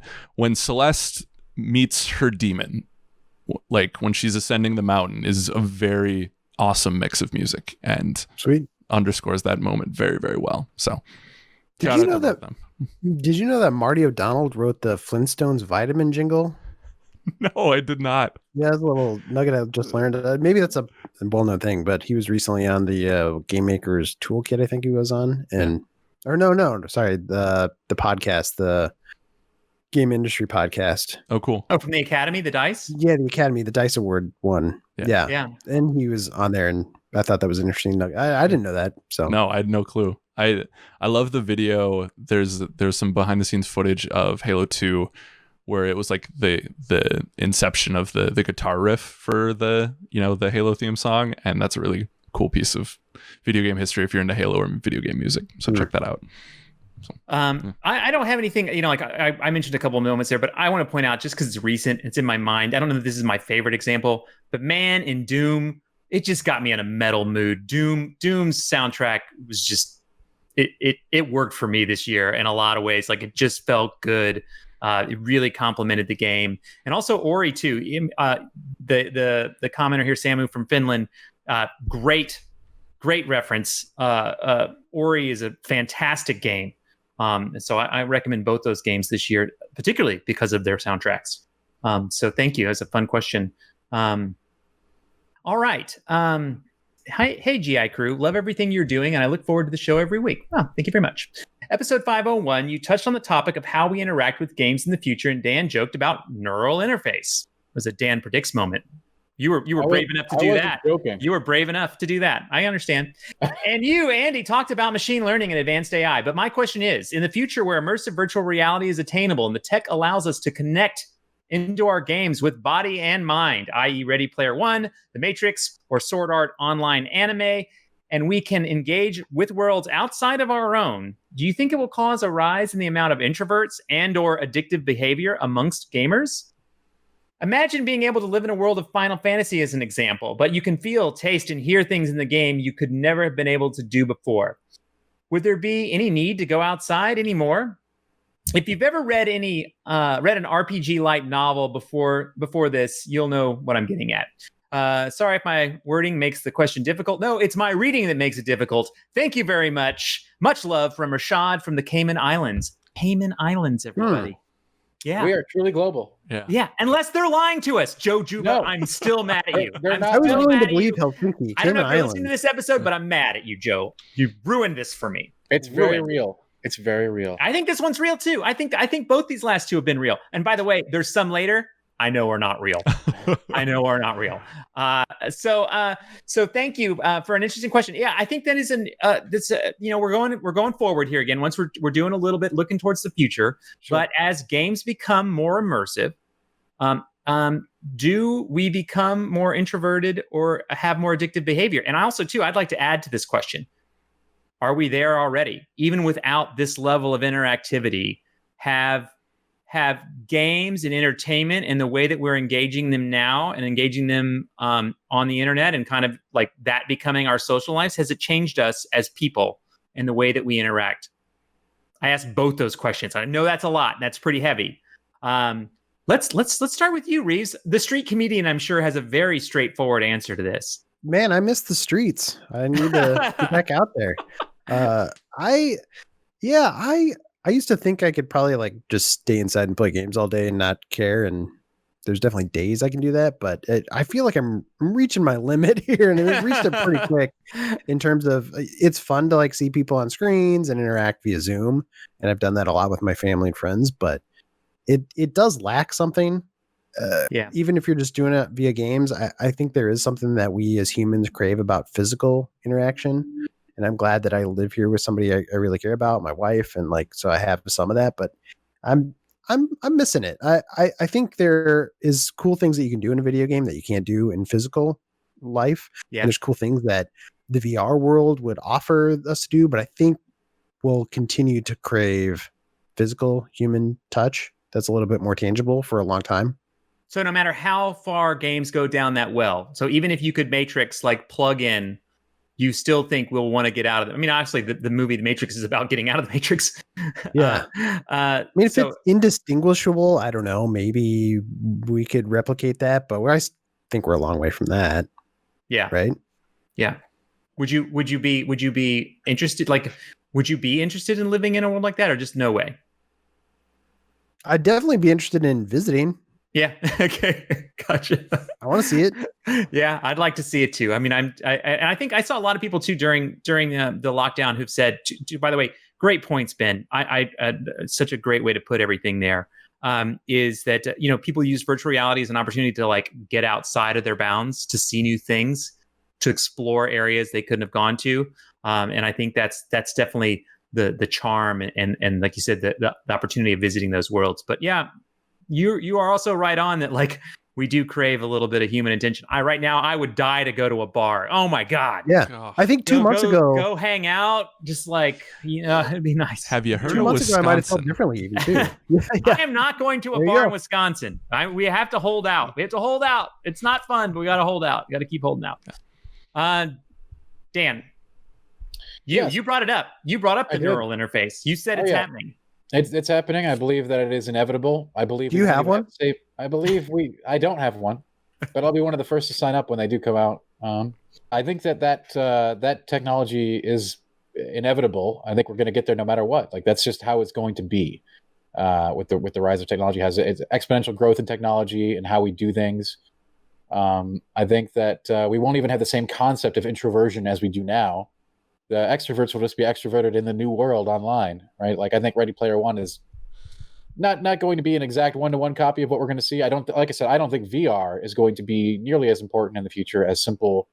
We're going to have a different concept. We're not going to have a mask, or we're just going to see things in reality. Like you hit a button and it's overlaid in your mind's eye. Okay. Are we going to be living in stacks? We might. Like where like old cargo shipping containers where we live and just jack in. I think that was romanticized. I think it's going to be a consolidated populace for sure, where pretty much only the extremely important and technologically savvy people are going to be doing any of the real work. The rest are pretty much going to be pipelined into the matrix all day, for lack of a better term, for an easily understandable. To be batteries? No, we're not batteries. We're enjoying. You'll be essentially living on a. You want to be in a beach one day, hanging out, or in Rome, or just whatever you want. That experience will be available to you via your implant and neural. All right. Or you'll need to log in and go mine Bitcoin. Oh yeah, that's the thing. Bitcoin, mine. It'll have a capitalistic overtone to it at first. It's going to have a I don't know how they're going to do it, but eventually everybody's going to get chipped into the network. That's just there was that Black Mirror episode like that. Oh, that's what I was just thinking about. Are you saying, Dan, though, that introverts will be less introverted when they're online? Like that's you'll be alone. Like your fantasy as an introvert, you'll be on the beach alone on an island in your magical headland. Where somebody else might go to a club, the Vegas club experience instead. Like you'll log on, you'll have your you'll swipe. Well, we still have you won't have to swipe really because you'll just think it. Which would be like, I'll navigate to the Vegas interface, and you'll pick one I want to go to Omnia, or I want to go to Caesars. I'll go to one of these nightclubs, and then the introverted, they'll be like, well, I just want to go hang out. Will we all still speak English quietly? Go to a museum. What? That's what introverts do. That's one of the really cool things that the neural implants will do early on, within the first probably 10 years of their inception, would be like some kind of universal translator, Star Trek kind of thing, universal translation. The Babelfish. Yeah. Yeah, it'll be interesting. I think that was interesting when you talk about 12 million people logged in to see a Travis Scott concert, right? Yeah. Like, imagine when you're like, oh, we had the Super Bowl and 50 million people watched. It's like, what will future marketing events be when they're like, hey, we had this event and 120 million people in the world all, got on their implants to come in and experience it together, right? I think there's definitely some weird foreshadowing in what we're doing now. But hopefully this is the test run. Honestly, that's that kind of thing is like the trial run for when we have this tech, which honestly is not as far off as people think. I love that you really, really thrown in some next gen, we're on conspiracy theory here, Dan. Like that, like we're going to be no conspiracy. You actually think we're in our lifetime, we're going to be part of the net. Yeah. By July, we might. I don't know how long I'm going to live. We'll be at the tail end. I think of the. We'll be old, but we'll be here 40 years. 40. Put a year on it. Let's get Dan for 40 years. 30 years. Let's say 40 years. 30 to 40 years. Yeah. So we've got things like gaming is in what? It's like 40 years old kind of thing in general. Like what do we got? 72. Yeah, gaming is only that old, and this is how far. 50 years. 50 years. We got 50 years, right? Sure. Yeah. You had an easier time getting Dan to predict the Matrix than he did PC architecture. I know. Exactly. That's he felt that was not safe enough. No. Yeah. How about you, Alex? This whole conversation's bummed me out, man. Not gonna lie. There's an inherent beautiful quality to that, especially if someone's old or physically disabled or something like that to be able to like link into something and experience a life that they want or something they couldn't have before. And that's truly like, that's beautiful. But I'm afraid it's just a Pandora's box, you know, like why would you ever want to go outside again if like I could just live in these spaces? I think like my video game taste is very much like shooters and stuff like that. I couldn't, unless I could like disconnect, think of them as combatant AI, as Dan said last week or whatever. But like the idea of me actually like shooting someone sounds scary to me, but like, or just not something that I want, but like, it just sounds like a Black Mirror. And that's why I stopped watching that show after a while. Cause I was like, this bums me out every time, but like, it's not far off. Like I totally believe it.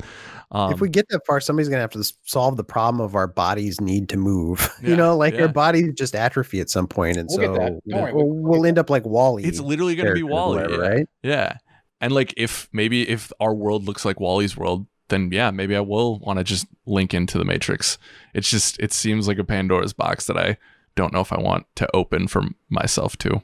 I mean, I'd be pretty hunky in Wall-E's world, so I'm not against well, it. that'll be part of it. You know, you won't be the only one. There's going to be a lot of resistance to it, and people will be like, "Oh man, it's crazy. This isn't the real world," and it's going to be like there's going to be protests and all that kind of stuff. But eventually, it'll win out for sure. It'd be interesting if there's like a second Amish. Eventually, it'll win out. You can't. A second wave of Amish, like no matter people what you want, you can't stop in the real world. It goes on. Yeah. I mean, I think that there's definitely something to like the real world. The real world is pain, right? There's some pain that you get from the world that you could maybe dodge by going into these things. But I mean, I'm hoping that we have some regulation, some kind of self-control by the time this comes along. I don't know. Or there's going to be class systems inside of it, and we're just going to relive the same crap we live out here. And Dan, why are you not writing your weird future sci-fi novels right now? You could be penning them and getting them out there. You know, the Duckman could be like your secret code. Cometh. You know, there was hero protagonist, like you're the Duckman. The Duckman navigates the future neural network. I love this. Right? Like why is this not a series? You can get this out there. To be told, but the Adventures of Duckman. Think of all the money you can make. Oh, saying. Hey, I'm just gonna neural implant to the. I'll be on a beach in the Caribbean. I don't need that. You've got the theories. You've got the conspiracies. Get them together. Think about for a second. Think about how bad microtransactions are in video games at times. Yeah, they're gonna microtransactions the crap out of that lifestyle, and then it's just gonna be like that's the one hurdle. But they'll solve it. They will be solved. Yeah, because they always solve to bring that. It has to get solved for mass market audience. Yeah. That always happens though. We got iPhones, all this stuff. It'll happen. I'm like this close to going into like class systems and capitalism and stuff, but that's not this podcast. Yeah, that got a little dark. Yeah. If we've learned anything, it's like everything always gets better, right? Nothing ever gets worse. No. Nothing ever gets worse. No. I need a hug. Always better. So, wow, that was fun. Thank you so much for the question, though. That really, we ruined that. That's not you. That's not on you. That's on us. That's on us. That's not be on Dan. Let's just blame Dan. I like to blame Dan. Blame the Duckman. Okay. So this next one is real quick. Just thank you for being positive, entertaining, and genuine. A rare and unappreciated combination that brings me back every week. Oh, that's extremely nice. You ever play a game that others must experience so you can talk about it, but your friends just refuse to try it no matter how much you bring it up? Maybe it's just outside their wheelhouse, or you think they absolutely need to play it. My friend and I reached an agreement to resolve this. We can pick any game so long as they provide the means. So like you buy it for your buddy, then he has to play it with you. They don't have to finish it, but they do have to give it an honest several hours effort. It's a fun system that has often forced me to experience games I would never have tried and often enjoyed them. As you look around the casters, what game would you like to pull the force card on and why? Thanks from Grady from Indiana. I hope you're from Indiana. Whilst he writes, P.S., thanks to Stadnik for giving me the confidence to write in. He's a great addition to the show. There you go, Alex. A little praise for you. I appreciate it, but I'm happy you wrote in. That's awesome. I'm really happy you did that. Yeah. So, and it's funny because this question, which asks us, like, what game would we force a player to play? I always find it interesting. Well, I got a very similar question from another reader. This one is, I've been playing Borderlands 3 with my best friend, and I hate it. I have no interest in Borderlands 3, but I felt bad as my best friend pre-ordered it, expecting we would play the game together like we did with the previous two. We struck a deal. I got to choose a game to do a full playthrough together, and in return, I would buy Borderlands 3. I chose my favorite game ever, Bloodborne. My friend who never played it before loved it, and it was a great sharing of my favorite game with him, but now I'm living through my end of the bargain and playing Borderlands 3, DLC included. Easier said than done. My question for you is, what game would you choose for a friend to play with you? Remember, though in return, they get to pick a game you have to play with them. Thank you very much for the podcast. It's a highlight of my day each week. And Andy, you're doing a great job. I should have left that part out. Sincerely, George. Thank you, George. So I thought it was interesting. We got two different questions from the same people that were like, hey, how do you play games with your friends? How do you get your friends to play games with you? Do you guys have any experience with this? What game have you ever had that's like, have you ever had to force one of your friends to play? Oh, Alex is like, oh yeah. A failed attempt on my part, but yeah, I was a day one Xbox One buyer. And I didn't have anyone to play Titanfall with, the first one. And gotcha. I was pulling my damn hair out because I wanted to. That game was so chock full of like water cooler moments, from like sniping pilots out of the sky to just the inherent act of piloting a Titan. It was so good, and I kept doing the oh, you guys you see this, how cool is that? And they're like, yep, still not buying an Xbox One. And I'm like, come on, you have an X. And this was my group that we played 360 throughout high school, so I thought it was a slam dunk, but they just didn't hop on, And you didn't buy them Xbox Ones while you were in college or high school? And shockingly, no. Yeah. No, okay. Come on, man. Step up. That was rude on my part. I apologize to all my friends who are listening to this. I can't believe you do that. Yeah. And I just kind of want to shake the world when it comes to Titanfall 2. I feel like it's the same thing where everyone should come play this and no one did, but whatever. So yeah, it's definitely one of those ones. So so that's your game you would make people play. I like that. You answered both questions right there. Perfect. All right, Ben Reese.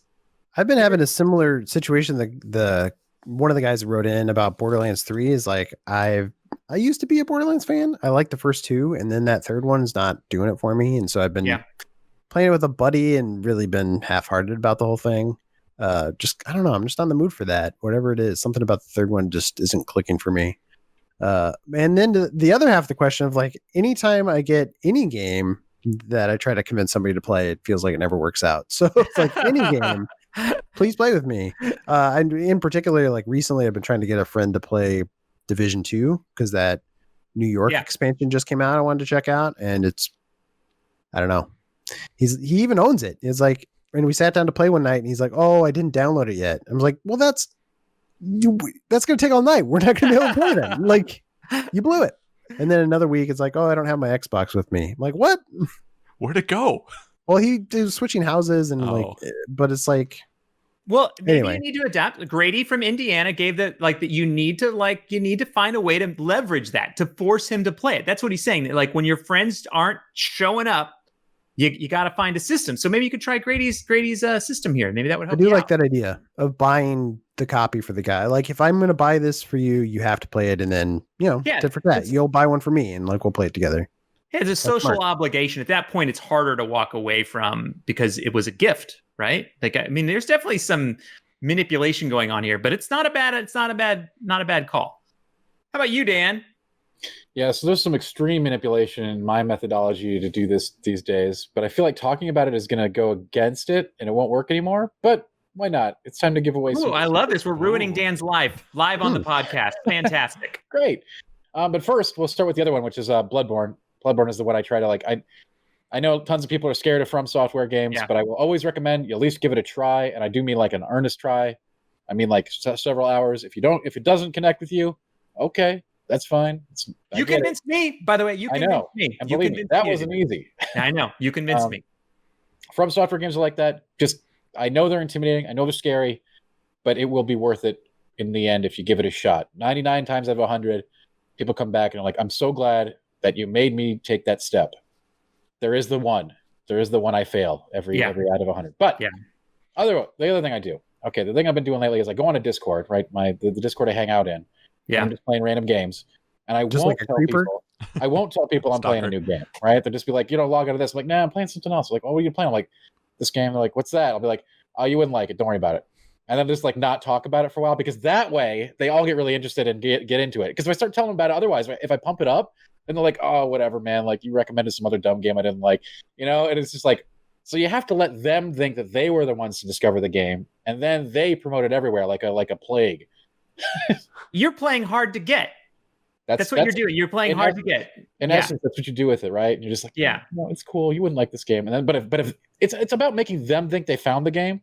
I don't know what it is psychologically about this that works. But if they think that they discovered the game, then they are just gonna then they're gonna become the advocate for it. You don't have to do anything. So you're incepting people? Is that what's happening? Man, yeah. I've discovered inception of games. All right. Yeah. I guess. All right. I know it's weird. That's weird because too, whenever a friend tells me like, Andy, you need to play this game, and I go in to play that game with him, I'm rarely super engaged by it. I usually go like, your taste is garbage, and I just spend all that time mocking my friends. Is the way I tend to go. But that's me. I'm a horrible human being. All right, next question. Holding out. Hello, Andy and the GI crew. Love the show. Listen every Friday morning. I have played and own every first-party PS4 exclusive. Sony's games are amazing, but I am skipping The Last of Us Parts 2 and Ghosts of Tsushima. I want to experience these two games at their best. Therefore, I'm going to wait until I own a PlayStation 5. Xbox has already revealed that they will have Series X enhanced versions of their cross-gen games. Do you think Sony will do the same for these two summer release titles? Also, what do you think of this plan? I know I'm not the only one who's going to hold out for the best possible experience. Anthony, Frisco, Texas. Thank you, Anthony. It's a great question. And I think there's a lot to unpack here. This first guy's and foremost, impressively patient. Yes. Yeah, right. I think that's the main thing is like, how long and how easy will it be to get a PlayStation 5? Like when these games are out, waiting 3 months, waiting 4 months, waiting 5 months, waiting 6 months, waiting 8 months. Like that seems like, could you guys do that? No, Alex, I don't plan to. I'm doing it right now with Final Fantasy Remake. I haven't even looked at it yet. Wow. What are you waiting for? Yeah. PC release. Oh, PC release. Okay, yeah. Hasn't been technically announced, but you know what I mean. You want it. It's you're willing to wait. Yeah. Yeah. They said it's just exclusive on PS4 for a year. So 1 year. Yeah. Exactly. So clock's ticking, baby.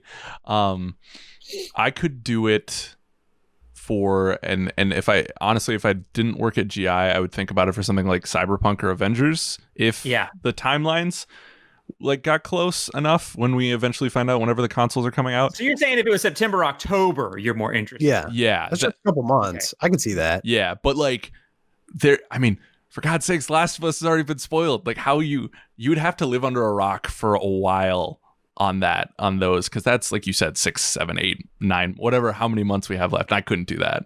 And there's something so social about gaming to me. And I love, like I talked about the water cooler talk where it's like, yo, did you see Ellie? Like, did you get to that part where Ellie blew away like 50 different guys? Hammered someone. Yeah. I remember that part. Yeah. Yeah, it's burned into my psyche. But, I think there's an inherent fun about entertainment in that way that I don't think I could wait that long. Whereas Cyberpunk, people would still be playing the game at that point, depending on how things shake out. Yeah, I think, Xbox has also talked about they have the smart delivery. You know what I mean? So that if you buy it for games that have offered this are saying that once you have this one, you're going to get it later when it comes on the new platform, which I think is a great opportunity to be able to play them both ways, right? That you're not shorting yourself on it. I would love to see Sony step up and start talking about any kind of opportunities like this, since obviously third parties have engaged in this. So they're willing to do it. So I think the answer is already there for Sony. They just need to step up. And I'd love to see them get that information out there, which of course means, by the way, tomorrow morning before you get this podcast, Sony will put this information out there to make me look like an idiot. But every time. We got him on record now. Every time. But I would love to see them come out and put that into place. But that is a long wait. But my dream would definitely be that hopefully our saves work, that they're all cloud-based, that when we get the new version or whatever, that it all plays seamlessly. They can go back in, see it, enjoy the better versions. But I personally feel, like I said earlier, that software defines hardware. that waiting for a piece of hardware to experience the thing in its best light. I mean, I think Last of Us 2 and Ghosts have a chance of being really great. I don't know if they will be, right? Not to get into the Sony pony talk, but I think they could be really good, and I want to play them, right? And I don't think I want to wait. How about you, Dan? You're just like, I'm a PC player. I can wait for whatever. Like I said, I will. Well, for Last of Us 2, I'm not going to wait. You're not going to wait. Yeah. I'm not going to wait for that one because it's going to be a spoiler, battleground nightmare. Yeah. First, like Final Fantasy VII Remake, which I really want to play, and even though there are spoilers out there about stuff, certain elements, I'm willing to wait. I'm willing to wait for that PC experience. So it depends. It varies from game to game. All right. So thank you very much for the question, by the way. Really interesting, Anthony, and good luck with that. I mean, that is what do I think of your plan? I think that's a tough plan. You can pull it off, and you get to experience them on PlayStation 5. Good on you. I do think getting hardware might be tough this year. I mean, I don't know that, but it could be tough. So it may not be as easy as like I just want to wait for the PlayStation 5 to launch. You may have to wait for the PlayStation 5 for you to be able to buy one, right? And I think that's for Xbox Series X for both of them. I think they're going to be in high demand, and the question will be, can they get enough of these consoles into the system so that we can get them if we want them, right? Especially after you've waited. I mean, you're gonna have so much pent up want, right? And there's another thing too I'd like to point out. It's a little dangerous about this because every once in a while when I'm like, I'm gonna hold out for a game, a bunch of new games come out, and then it just adds on to like this, make the stack like bigger and bigger. Sometimes when you got the summer free and there's not as many games, now's your chance. Pounce. Yeah. There you go, Anthony. That's my poorly worded advice. But you do you, buddy. You do you. All right. We are gonna play a little Kiss, Marry, Kill. Yeah. No, this week, I'd like to point out, I think people were very nice to us this week. I think they brought us some interesting change-ups. And they didn't there were some that were pretty brutal, but I skipped them. Like there were some that were like, put these developers in like a gladiatorial battle to the death. And I'm not killing any devs. We're just not doing that. Like we like devs too much. We're not interested in that. But this is some old school, and there's gonna be stuff you don't know here, and that's okay. Ooh. But we're going old school here. So first of all, hi, GI Crew. You're one of the 2 gaming podcasts I listen to nowadays, so thank you for the hours of content.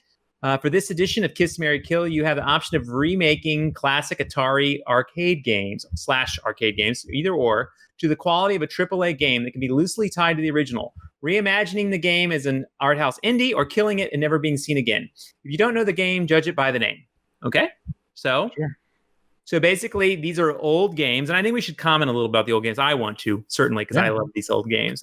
Is like, hey, which of these old franchises would you bring back? Everybody gets it as far as the game goes. All right, so group 1 is Yar's Revenge, Gotcha, and Gauntlet. I'm going to be useless in this one. I know 2 out of 3.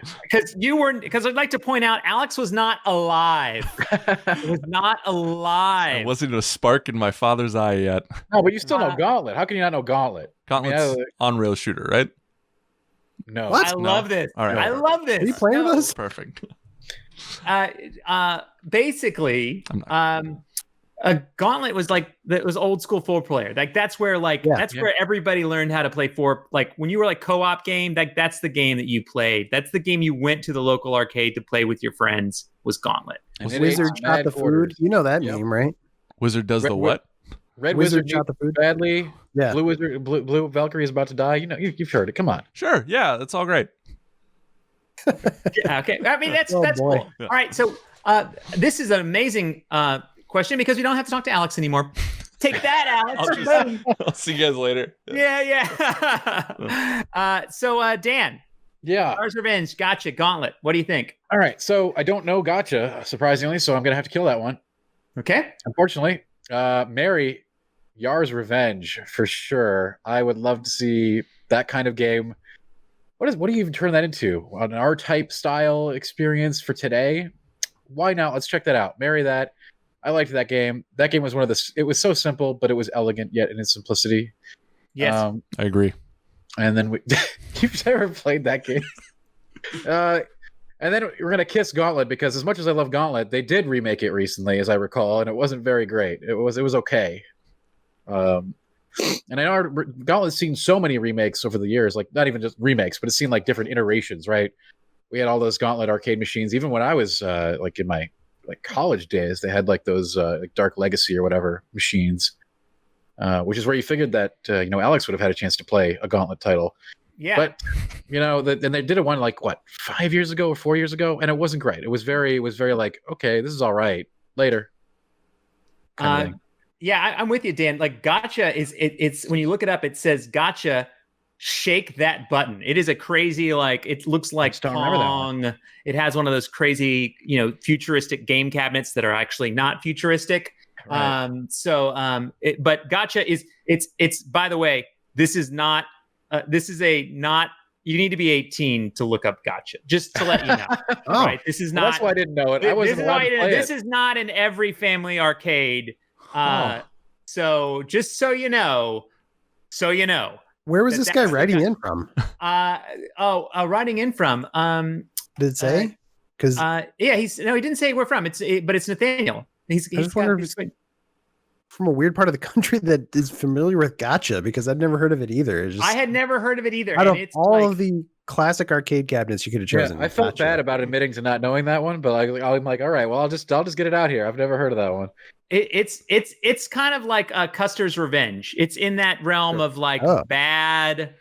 But I figured we can live a little on the edge here on the Game Informer show. You can make your own mind up, but gotcha is definitely out there on the edges. Let's say. And by the way, 1, 2, I'd like to point out, to your point, I don't remember gotcha. I didn't remember gotcha. And I tend to know about these weird things. That was one I didn't know. So I thought it was interesting. But Ben Reeves. Yeah, I mean, I would kill gotcha as well, and then kiss Yar's Revenge and marry Gauntlet, because I think I like Gauntlet. I had a lot of fun playing Gauntlet with my friends. It was like one of the first multiplayer games I remember playing in an arcade, and I think you could do like a cool Diablo style game with that these days. That's kind of what they tried the last time, and it just wasn't. But you could do it better. It was all right. Yeah, it was like you played it and you were like, all right. I see. Yeah. It's funny because I made this choice because I thought I didn't know gotcha. I was like, we'll just all kill gotcha. I thought gotcha for sure was dead out of all these. But I just wanted to talk about Yar's Revenge. Yar's Revenge was a game that I played on Atari that was made by Howard Scott Warsaw, who made E.T. eventually. So it's, he made a game that I truly love, and a game that is considered the worst game of all time. Now, I don't know if E.T. deserves that, but that's what E.T. Gets accused of, and obviously of killing Atari and all kinds of other things like that. Not his fault. He was told make this game in a month, and he made it. You know what I mean? So I think he gets kind of a bad rap about that, but he made the best game he could in that time period. But Yar's Revenge to me was one of my favorite games as a kid. Like, I love that game. It's just a shooter. You got to work your way through a shield slowly but surely, but a lot of things are coming at you. It takes time. And then you finally like get in to get that coup de grace and move on to the next level. I used to be able to play that game in like one sitting. I mean, I literally like almost 24 hours. I used to just sit and just play like endlessly in front of my Atari. Love that game. So I would marry Yar's Revenge. I don't even know how I could make a good game in a current environment, but I'd try. It probably would not sell well, and I wouldn't recommend it, but I get to choose based on that. And Gauntlet, I always want there to be a great Gauntlet. There could be a great Gauntlet. I'm with you. I feel like there should be a Gauntlet service where you can play the Persistent World Gauntlet that's like fun and getting a lot of new content, but it doesn't exist. But you're right, Ben. It should. It really should. So that's my answer to that. And how about you, Alex? Just kidding. Just kidding. I have stupid answers if you want them. Yeah, let's hear your stupid answers. I'd kill Yar's Adventure, Yar's Revenge. What is it? No, we're not talking to you anymore. We're not talking to you anymore. That's it. Nope. We're done. You tried to warn us by saying they were stupid answers, but nope. Never mind. Group 2, another one that you won't know the answer to, and also brings up the reference I brought up earlier, which is E.T., Pong, or Adventure. All right, come on. These are all good. Now that's just disrespectful. Of course I know these. Of course. Yeah. So now all of a sudden you're all an expert in 80s. Yeah, okay. All right, well then, Mr. Now I Know It. What do you think, Alex, of E.T., Pong, Adventure? Now, once again, you're saying you're going to make a big, giant new AAA game. You're not killing the old franchises, or make like kind of an art house indie, or killing it to never see again. So we're bringing them back. These are like remakes, essentially. Which do you choose? E.T., Pong, Adventure? I'd marry Adventure because you could get a lot of good like Uncharted style games out of that. I think you could live in that genre. Or Zelda, basically. On Zelda, yeah. I don't know why. Like, could you do a good walking simulator out of ET? You know, some like storytelling in that. Maybe I'd kiss that to find out. And then Pong. I'll see you later. Fair enough. They did Pong Quest, I think, recently. You know, they tried it. Yeah. So. An interesting note. Mike Micah from Other Ocean was tweeting just the other day about that there was a time when they were working on a new adventure game. And it had he had an imagery with it, and I saw it and I was kind of excited. Like adventure is a classic in my mind. So you know they've tried, but apparently no one's actually pulled the trigger on that quite yet. Dan, what do you think? I mean, I'm going to marry Adventure. Obviously, I mean, I think everyone's going to marry. Adventure is a game that I would love to see reconceptualized for today. And I also want to say that it goes back to my other point about the exponential growth of technology in gaming. Like, look at Adventure, how we used our imagination to make all that stuff work in that game of blocks. And I mean, just look at games today, and it's like, wow, they're not even recognizable. And I'd like to point out, Dan, would you like to point out a very important thing about Adventure? That the dragons in Adventure, what did they look like? They're ducks. That's right. They did. They looked like ducks. They looked like ducks. Well aware. Yes. Duckman, okay. I wanted to bring that up. Make sure that did not slide by. Okay. You didn't. That's a good thing to bring up. And it has nothing to do with my Mary choice. That has to do with the game itself. But okay, gotcha. It's a very good thing. Like, there's so many secrets in that. Like, just like that game was just an amazing thing to figure out. Like, it was an open world adventure game, and for Atari 26. You drove a dot. You had to go find keys to open doors. It also is known as being the place where there was the first secret, where the person who created it hid their name, and it made Atari extremely angry that the developer got any credit for the game by hiding his name in the code. So Adventure is a classic and very important to video game history, and in getting developers the credit they deserve. Another little adventure fact. Is the first Easter egg in video games, is that considered the first credits? Yeah. Oh. No, I think they had. I don't know. That's a good question. Interesting question. But I mean, like before, they just whoever did it didn't really matter. It's weird, but it is considered the first Easter egg. But I know Activision would put their created by title on the actual game box, even. Well, that was what when Activision started. That's what David Crane and his group was all about. That they wanted to highlight and make sure that the developers got the credit. But Adventure, if my memory serves right, happened before that. Predates. But they followed suit, saying that hey, we made these great games for you. We made Activision to give the developers credit. There was a company memo that went out through the offices at Atari, and they're like, "This is how much money you guys made for us." And they were like, "Hey, good job, guys! Look at that." And then David Crane's side is like, "Wait a minute, we made you this much money, but we're not getting paid any. We're not getting bonuses." And that's I wrote a classic feature on it like 5 years ago. It's on the website if you want to check it out. It's pretty good. Activisionaries. Yeah, no, we know I can bring up David Crane's name out of the blue because of Pitfall, right? And because of Activision, all that stuff. It's there. So Dan, sorry, finish you were marrying Adventure. No, we're having this is all about good conversation, right? And that's what we're having here. So anyway, I marry Adventure, no doubt. This one's where people get thrown for. I'm gonna kiss ET. I actually like that game more than most people. Really? I know it's terrifying, but I don't know if it's just the time. It's like I didn't think that game was that bad. It wasn't good, but it wasn't that bad. I liked ET a lot. All right, so I just think it was weird because I never quite figured it out, and I thought it was revolutionary. I thought it was not revolutionary, but I was like, you know what? What is there about this game? I don't even know how this game works. What is happening here? Right? Like I'm falling down these holes, and the FBI is coming after me. My question is, how long did it take you to figure out how to get out of the first hole you fell in? Because it took me a long time. I would just die when I fell in holes for the first 3 times. I would just die down there. That's how it would happen. It took me a long time to figure out how that game mechanics worked and what even the objective was. They don't tell you any of that. You just walk out of the house, you walk around, and just hope things work out.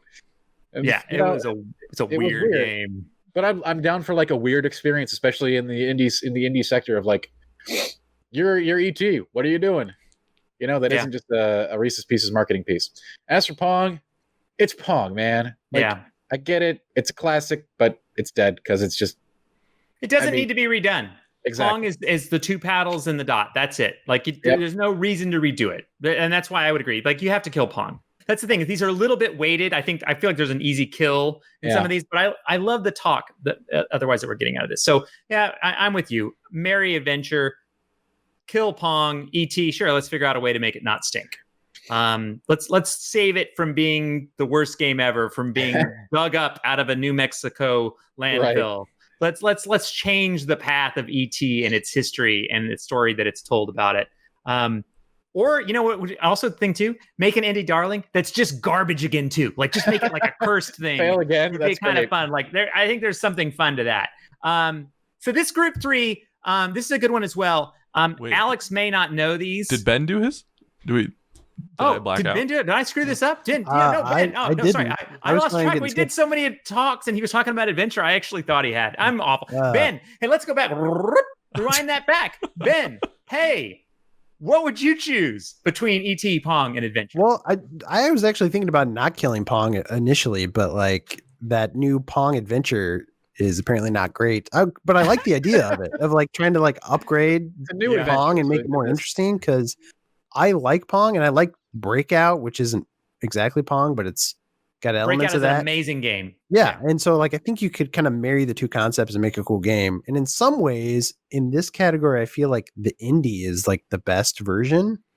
Like if you return to, I think indie sensibilities marry really well with old arcade games. So I almost feel like I would want to elevate something to an indie game over a AAA. But to the spirit of the question.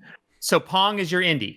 Well, I mean, I'm questioning if it can be done, but it's what I would like to see, actually. Okay. So that was going to be my initial choice, and then I was gonna marry ET just because I wanted to see that redeemed, like you were talking about, and then just kill Adventure because it never did anything for me. I recognize its influence and importance. It kind of feels like, in some ways, Zelda came along and perfected some of that, and other games came along and perfected some of those ideas. Yeah. Now I understand why I skipped you the first time. Okay. The new Alex. I'm just kidding, Ben. I'm just kidding. That's interesting. I think that's interesting that you brought up Pong and how Pong could be more interesting. I hear what you're saying. I hear what you're selling. So this next group, Alex probably doesn't know these titles because they're, he just doesn't not that informed. But everyone else might know these. God. So group 3 is a game called Miss Pac-Man. I don't know if you've heard of that one, Alex. What's that? Donkey Kong, and once again, I'm not sure, and Asteroids. So these 3, indie darlings that not everyone's heard of. What order would you put these in, Ben Reeves? So I ask you this time and not screw it up. I mean, for me, the easy marry is Miss Pac-Man. Yeah, she's a girl. No, because it's I think the best game and one of the greatest games of all time. Easily. Yeah, I mean, it's one of the greatest. I think it's still, you can sit down and play it today, and it's still just as engrossing as it ever was. Like it's as close. I almost don't want to say a game's perfect, but I think it's as close to a perfect game as you can get. Yeah, and then, man, so is Donkey Kong. What was the third one again? Asteroids. Yeah, I probably got to kill Asteroids, although I respect it.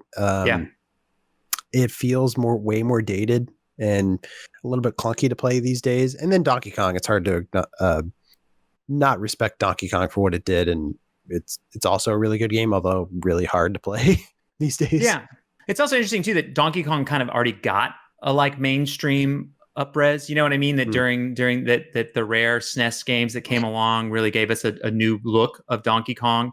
Though I like the idea of this being more closer to the old Pie Factory, like the barrels and stuff like that as a way to do it. But yeah, I'm with you on that. How about you, Dan? Yeah, well, let's see here. I'm gonna kill Donkey Kong. I know it's kind of, I never really liked that base game at all. Like I never got into it. I spent plenty of quarters on it, and I played the hell out of that game, and I just never did it for me. The game that Mario comes from, you think is garbage? Right. I'm asking. I didn't say it was garbage. I said it didn't. Way to jump. All right. Okay. But, all right. Yeah. All right. I'd like to see Kiss Asteroids. Kiss Asteroids. All right. I think anything less, obviously everyone's going to marry Miss Pac-Man. Miss Pac-Man is a great game. Period. Yeah. As it has been discussed. Yeah. I think too, it's interesting that like things like Asteroids or even like the Tempest, they did those Tempest 4000 or Tempest 2000 where they've done, or like Pac-Man Championship Edition, things like that, where they've taken old games and kind of given them some new life.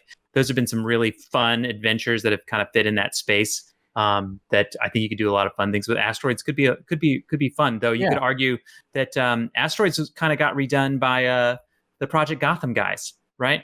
Yeah, right. You know what I mean? Like, what was the name of that game? Geometry Wars. Geometry Wars. Thank you. Yeah. You know what I mean? You're totally like, right. That is like a way better Asteroids.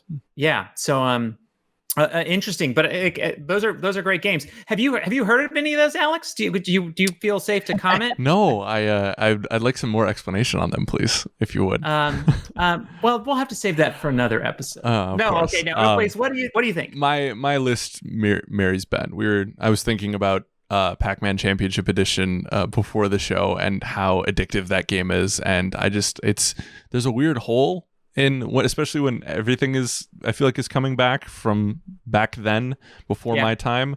Like Pac-Man is a weird one that we haven't seen. When's the last Pac-Man game we've got? Oh, there's been that one that you can't go to a barcade without seeing. Well, there's a bunch of bad ones they've made. They've made a bunch. They've taken advantage of poor Pac-Man and Miss Pac-Man over the years and made some pretty awful things. Yeah. I will say though, Pac-Man 256, which I was telling Alex about before the show, is like probably the best Pac-Man game since Miss Pac-Man. Like it's a really cool sort of endless loop game where you're making the maze is scrolling and the ghosts are all trying to get you, and it's just a really clever twist on just the Pac-Man mechanics for kind of a modern arcadey feel. Yeah. And then so Pac-Man, and then kiss Donkey Kong and kill off Asteroids. You would kiss a monkey. I would kiss a monkey on the lips. So I have a question. So I like these choices here. I don't disagree. I think I might do differently, just in that, like I would probably kill Miss Pac-Man because I just think it's perfect. It doesn't need to. You don't need to do anything to it. Like I would pick it because it's so good to die, and that I would say Asteroids would be my kiss because I think you could make a fun indie game, and I just think I feel like people would want to see Nintendo make big time Donkey Kong games again, right? Like I just think that they could do more with that and try to be a little bit more clever with what they do. So I think I go in that order, but I mean, I like Miss Pac-Man and Geometry Wars and those kind of things, and that way. Could you do a Pac-Man game in the style of like a Tetris Effect with different like music and like cool visuals and stuff like that? Do like a little VR with that? I mean, you could. You should go play Pac-Man 256. Okay. It's got some cool visual effects. But yeah, I think I agree with where you're going with that. Yeah. A 3D, you can make like if you're doing VR and you're in the maze, that would be kind of weird, right? I don't know how you would do that. Yeah. That'd be tough. Yeah. So and the final one here from Nathaniel, which by the way, I'm just enjoying this. Nathaniel's really giving us a nostalgia trip here. Yeah, this is like classic GI in the magazine, right? Like we're kind of getting in classic GI here on the GI show. I'm enjoying it. I like the classics, so we're running with it. His last grouping is Dig Dug, Dragon's Lair, and Space Invaders. So so that's the kind of last grouping here. So Alex, do you know these? Alex doesn't know these. I do. I'm very fond of 2 out of the 3. Okay. Is the third one because you don't know what it is? I've seen the screens of Dragon's Lair. But I don't. You never played a Dragon's Lair. Never played Dragon's Lair. Never played Dragon's Lair. Okay, all right. This is fascinating too. Yeah. Okay, continue. Yeah. Actually, Space Invaders is one of the only games that my mom really liked. She liked like Pac-Man and I think Asteroid, but Space Invaders was like her jam. So that was an easy sell for me, and also like we got to spend time together, so that's really great. I don't know how you make a modern Dig Dug game. I'm not creative enough in the moment to think of it. So I think I'd marry Space Invaders. You could make deep rock Dig Dug Galactic. Yeah. Yeah. There you go. That's probably how it would look today, honestly. Yeah. I'd kiss Dig Dug and then I'd kill off Dragon's Lair. Gotcha. All right. Yeah. Reeves? Yeah, I'll start off by saying I like Dragon's Lair. I like the way it visually looks. I think for the time it's such like a cool thing because of how just vibrant it looked. Yeah, it looked like a Disney cartoon. Well, I mean, it was Don Bluth, so yeah, it looked like a Disney cartoon. But I hated the gameplay. Like even today, I hate QTEs. Like it's one of my least favorite things to do. So I think I got to kill it, even though some part of me would like to see that franchise come back in a weird way. That said, there's not like an easy marry for me. I think I would probably marry Dig Dug. I maybe like it a little bit better. I like Space Invaders, but Galaga eats its lunch. It does indeed. You are completely accurate in that analysis. I'm gonna tell my mom that you said that. I'm gonna tell my mom. I'm gonna tell Okay, Dan, do you have a choice there? Marry Dragon's Lair, because though I had played video games before I played Dragon's Lair, I consider Dragon's Lair to be the first piece of interactive entertainment that I ever played. Gotcha. Because it was mind blowing when you go from Space Invaders to that. It was like playing a movie. I know it's not a very technical. It's all smoke and mirrors, right? But it looked and felt incredible at the time. It was an awe of the arcade. It was 50 cents. Everything else was a quarter. That was 50 cents. You were going to pay a lot of 50 cents, and it was worth it to watch the movie. Like to experience the movie.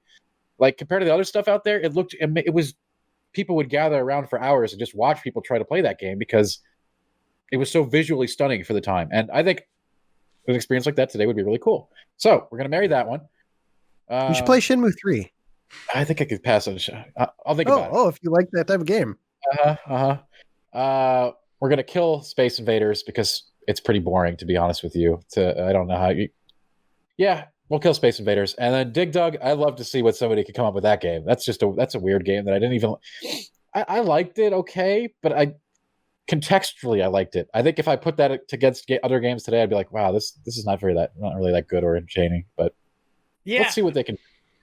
Yeah, fair enough. When this is all over, can you guys take me on like a field trip to Up Down, and you can just you need one. Explain all the games that I need to brush up on here?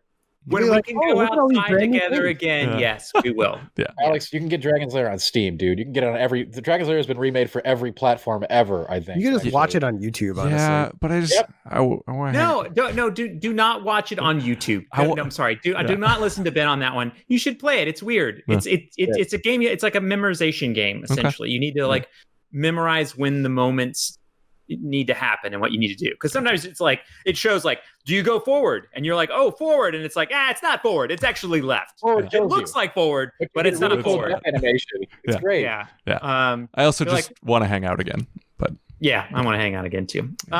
Good answers. Dragon's Lair for me, I've talked about this on the show before. I was like an expert at Dragon's Lair back in the day. Don't ask me why or how, but that's what happened. I think I pick Dig Dug because I love Dig Dug 2 back in the day. I was a big fan of that game. It's a great game. I think it'd be fun to see someone do something weird with Dig Dug. So I'd probably marry Dig Dug. I would Dragon's Lair is probably my kiss because we have a long storied relationship. I can't diss it, but I can't marry it either. And then Space Invaders, which I love. Ben Reeves is right. Galaga's better. That's just the way it is. Now, by the way, Galaga doesn't happen with Space Invaders.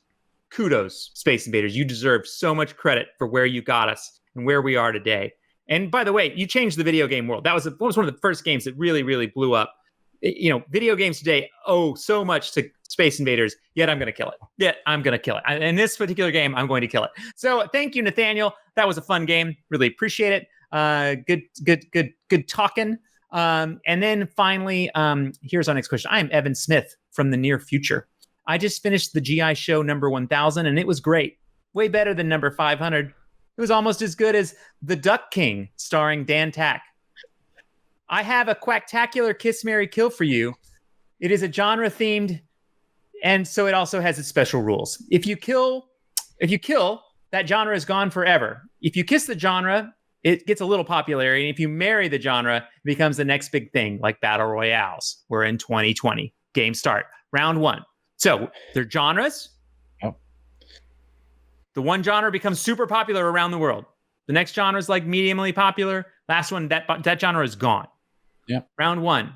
Let's keep this fast. Let's keep this light. Sports games, puzzle games, action games. Now, action games is very broad. We understand that. It's very, very broad, especially as we look at genres. It's just genres are hard to talk about. We've talked about that on the show, that, action games have so many RPG elements in them. I mean, there's a lot that goes into an action thing. But we're trying to boil it down to kind of say, like, do you want to see more sports games? Do you want to see more puzzle games? What would you like to see the rise of those? I think that's what we have to go to. We have to go with that spirit, not get over complicated into those genre discussions. Dan Tack. Sure. This was really easy. Marry action games, kiss puzzle games, and kill sports games. Kill sports games. Everyone's shaking their head, right? Yeah. Yeah, I can see by the look on everyone's face. Yes, yeah. Reeves is like smirking. I am going to kill sports games. I think I do want to flip it though. I want to marry puzzle games. I think action games are great. They can kind of continue the way they are, and I'll be fine. But I don't know. I like puzzle games, and if there's a wider breadth of creative puzzle games out there, I think that'd be cool. I'd love to see more. It would be cool. Yeah. It'd be nice to get more interesting puzzle games all the time. But it's funny, things like that come out, like Kine. I really liked Kine. Did you guys ever check that one out? Yeah. Like they come out and they don't get as much fanfare as they probably deserve. So that's a hard thing for puzzle games. So I would love to see. I'm with you. I'd kind of love to see people just give them more opportunity to be successful, pay off those devs for their hard work and ingenious puzzles. But I probably kill sports games too. That kind of hurts. I love sports, but yeah. It's hard to kill action games when you talk about. Yeah. How are you going to do that? You just can't. You just can't. Round 2, fighting games, MMOs, and horror. Fighting games, MMO, and horror. Genre. Kiss, marry, kill. Dan Tack looks like he's got an answer. Sure. Let's marry MMORPGs. Big surprise there. Yeah, big surprise. Kiss horror and kill fighting. Okay, gotcha. Now, so my question is, do you want everyone playing MMOs, or do you want them to be special to just MMO fans? I don't really care if everyone plays them, but I want, like I said, like the purpose exercise, I would like to see that Battle Royale resurgence where I have lots more options like I used to back in the... Okay, gotcha. Yeah, like there's some real competition to WoW, right. And they got to step up and like that's do what some I things. Want. Exactly. Okay, all right. I'm down with that. Alex, you seem in deep contemplation back there. You leaned back in your chair. I had to think about this one. This was tough for me because these are all genres I wish I liked more and was better at. But I think I would marry MMOs because they present the everything that I like in games, the social aspect. I think there's a lot of cool worlds that they can do in that. I think I would kiss fighting games because like stuff like Evo and Smash and like that stuff is just so great, and I don't think I could do that. And I think I'd kill horror because I am a man baby and can't handle my business when it comes to those. All right. So fair enough. It's actually this particular round is really hard. Yeah. One thing I'm going to agree with you quickly is just that like I don't play fighting games that much anymore. I mean, I play them every once in a while. I'm like, oh, that's fun. I still like them. I used to love them a lot. I don't love them as much anymore, but I love Evo. My God, do I love Evo. Yeah. Like Evo is, like I've said, is the best esport event there is. And if you killed fighting games, there wouldn't be Evo. Yeah. Tears. Okay. Ben Reeves, what do you think? I've dabbled in MMO games and the drug never took hold for some reason. So I just, whatever reason, I played WoW, I played EverQuest, just never hit me. So I guess I'm going to kill MMOs. Sorry, Dan. And then I like horror game. I like Resident Evil. I liked Silent Hill today. I don't feel like I need a ton more of it though. I'm going to kiss it. And then even though I'm not a huge fighting game fan, I'm going to marry fighting games because I like specifically Neversoft's story based campaign. And I'd love to see other companies do more and put more focus into like story content and just go wild with different fighting game stuff. So let's marry fighting games and see what happens. Very cool. Great choices, everybody. I'm so transparent. MMOs. I like horror games. I don't. Just that. Can I go with the tie? I don't know what. No. I don't know what to put here. This one, like you have to pick one.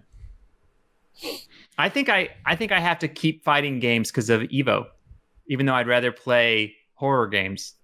That's how good I think Evo is. I kill horror games, which is ridiculous, but that's what I do. Round 3, RPGs, shooters, action adventure games. Ooh. Oh no.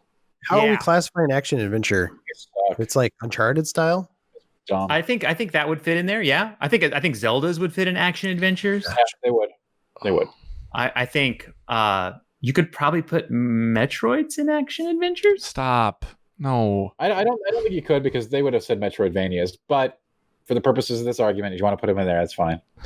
So like classic RPGs, shooters, or action adventure games. Classic RPGs like turn-based. Yeah, I mean, nothing is. I think RPGs are a lot more open than that. Even Final Fantasy Remake has a ton of action in it. So I think it's like just what you would consider to have a lot of those general RPG rules. Ooh. This one's tough. It's really Evan Smith was not screwing around, and he's from the future. He knew this would cause us trouble. He did.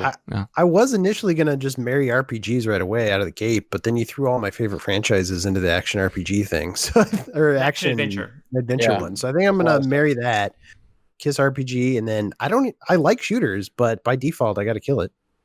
Wow, Call of Duty, all of them, all the shooters gone. Wow. Okay. All right. That's tough, Dan. You laughed at that. Let's laugh see what you say. Because I'm also going to kill shooters. What? I don't know how, but I have to. I think about it. And like, I'm not killing. I'm marrying RPGs. Okay. Yeah. Gotcha. Forget about it. Like and I can't action adventure. That is such a. I'd be murdering so many games that I want to play. I got to kiss action adventure. What's left? Not a great choice here. As much as I love and play shooters, I constantly right. But like, you got 3 children in front of me, and I can only save 2. Yeah, it's okay. I hear you. That's fair. Duckman's choice. That's fair. I actually, I'm going to say this right now. I'm going to interrupt before I ask Alex. I actually think I agree with you. Dan. I think I agree with that list. And I when Ben said it was preposterous, but now that you've talked it through a little bit and you guys both have gotten that, you both might be right. I think I'm with you. Even though you just shocked me at first. I just didn't think it was possible. There's no other choice. That's a hard choice. It's a hard choice. Alex. Can I save my 3 children and just sacrifice myself? Is that an option? No. For the good of others? Yeah.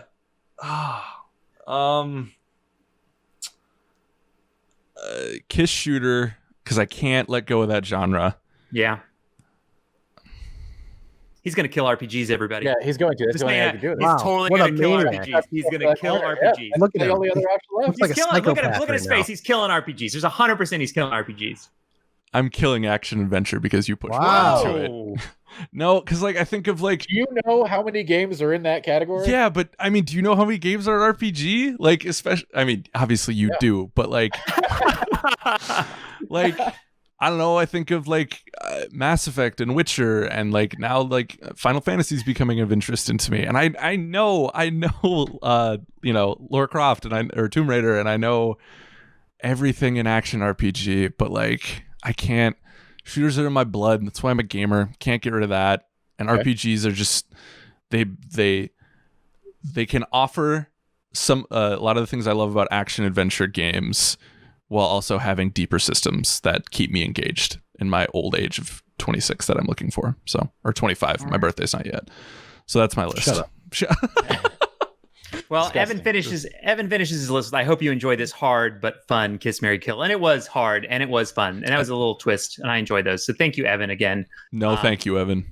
That was a lot of fun. That was a good Kiss, Marry, Kill. I liked being able to mock Alex and like, we killed, RPGs is the only one that lived through that. I didn't think it would live through the gauntlet of all 4 of the panels, but it did. It did. So that's kind of crazy. So I want to go through some of the comments this week. So number 1, I got a ton of letters this week about game music. A lot of people interested in game music. I would love to hear from you. Remember, it's podcast at GameInformer.com with your questions for us to do here, your Kiss, Marry, Kills that we could do. I'd love to hear those.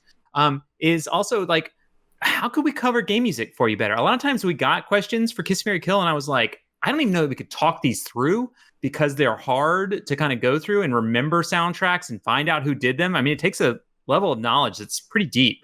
But it sounds like something you're really interested in. So I would love to hear your advice on how you think we could do something better with game music, or some kind of, feels like we could do some kind of segment or something about it. It seems like there's something there that I'd love to find a way to do that. So let me know what you think.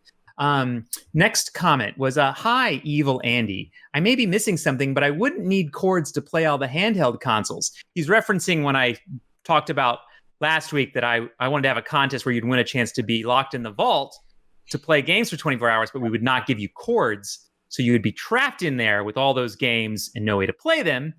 So what our friend here is pointing out that you could play all the handheld games, but There's no batteries. Around there, yeah. He's right. It would be limited to the battery life, and the Virtual Boy will fry your eyes because you would be able to plug the Virtual Boy in, and we do have a Virtual Boy in the vault. But I could find some enjoyment. So he did find a way There you to go. live through our little challenge there. But he said, so when you do this, remember to take the batteries out of the handheld. So they're already dead. Like, Ben, you're totally right. Like, they're dead. We haven't. I don't even think there's batteries in the handhelds in there. So we're pretty safe on that. But it is a good, interesting loop that he brings up. But he did bring. I love the PS here. The PS is this is the good part. He says, if you want to be even more evil, put almost dead batteries in the handhelds. Ooh. So that they die after 5 minutes. So I like that Zane from Bluff City, Tennessee added a next level of just evil for that little contest. They're like, oh, we can't do this. I'll try these handhelds. And they work just for just a little bit, just 1 minute, just to tease. It's so evil. But I actually think no one would think to do the handheld stuff. I think they're going to be so mad that there's no cables. They'll be pounding on that door and want to get out. But great callback from previous week. Hi, Dan and the Game Informants. Nick from Dantakistan here. Now that's not a real place. That's not a real place. Not yet. No, that's not a real place. We also have Nick from it. Nick sent in a letter. One of our listeners that gets in quite a. He said he was from Atlantis, is where he said it was from. Which another one that I could tell that was fake. Prehistory land. I get it. Prehistory. The future, before, we're all over the place here on the GI Show. Just Joe Juba. Just Joe makes me so mad. It's just like that's all there. So I wanted to firstly thank you for a constant source of joy in what has been an otherwise very tumultuous and scary year. You're the best. Any chance of doing another game club anytime soon? Thank you, Nick from Dantakistan. We haven't done a game club in a long time. That's a question that I bring up now because Alex, it's been tough. We've been working from home has made doing some of these things very difficult, but there are some great games coming. We probably should do another game club. So we're not going to answer it. Like I said, this is the comments section, but we got to figure that out. We got to think about that. See if we can come up with something. There's two games I could think of coming soon. That could be options. There better be Sony games. Yeah. Oh boy. Sony Pony. All I play these days. Giddy up. All right. But thank you, Nick from Dantakistan.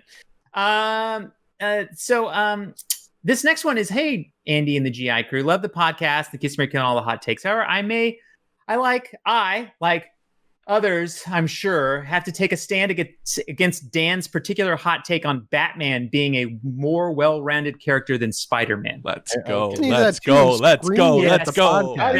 topic, really. I almost wrote in, Dan. This is ridiculous. All right, this is important. Sure, there may have been many nuanced takes on the Bat, but one thing that has always remained the same: he loses his parents and continues to go down a dark path for 20 plus years and becomes the Batman. Now, here's my hot take: Bruce Wayne being Batman creates infinitely more problems for Gotham. He could use his money to buy the police back from the mobs, create gainful employment for all those henchmen villains. All the henchmen his villains hire, and he could establish a more healthy rehabilitation facility other than Arkham for said villains. What does a man who can't get over his parents' death do? Dresses up to fight crime as a vigilante, which is also a criminal act. Change the system from the inside out. Nah, he can afford gadgets. In every iteration, he pushes the Bat family away. He finally gives Gotham a worse place. Oh, he literally makes Gotham a worse place because his unhealthy mental state, right? Batman. Spider-Man, on the other hand, loses his parents and his father figure, is not a billionaire, and does everything in his power to change the world around him while putting people at minimal risk. He makes his neighborhood better. He's the friendly neighborhood Spider-Man. He makes the neighborhood better. So Dan may think Batman is multidimensional, but he's what we call a static character with violent coping issues. That being said, I too love Batman, but it doesn't come close to how truly dynamic Spider-Man is by comparison. Thanks for providing great and lengthy podcasts every week. Ducks are, in fact, a farm animal, so he agrees with you there. Chris McDonald from Alexandria, Louisiana. But he makes a great point. And you needed to hear that, Dan. You need to hear I'm glad I did. I'm a better person for it. Thank you. Yeah. I just don't understand why you have to like bring down Spider-Man. Where like obviously Batman's cool, so is Spider-Man. They're like It two was of the a most kiss, marry, well-rounded kill. characters in comics. Like, why are you tearing down one to It was a kiss, marry, kill. Bring Bring up make the your other. points. Okay. Yeah, no, it Dan? was. No. Yeah. Well, who was the it- third? That's the one you should have gone. Avengers. The Avengers. Oh, Yeah. Yeah. Yeah, yeah. It was a tough question, I admit, but I just want to make sure. I thought Batman. I love Batman, but I want to make sure Spider-Man Spider-Man fights for good. It was a It was All right? true, it Dan. was a You good- know. It was a good conversation. We really nerded out. It was fun. You missed it, Ben. yeah. a Have good you time. been able to sleep since? Like a baby. I tried to pick up some Spider-Man pajamas to wear on the show this week, actually, but they were because Andy made a reference to them, but I couldn't find any like that were available. There weren't any ducks wearing Spider-Man outfits that you could find. And that's a really tough item to find, Ben. There actually are some out there. I have one. Do you So, actually? dear Andy, Alex, Tack, and Reiner, he was just guessing, He's close. but it's not Reiner. It's Ben. But it was a good guess. Yeah. He's close. He got Begins with 3 an out of R? 4. That's a pretty good guess. I mean, he sent this in not knowing. Right.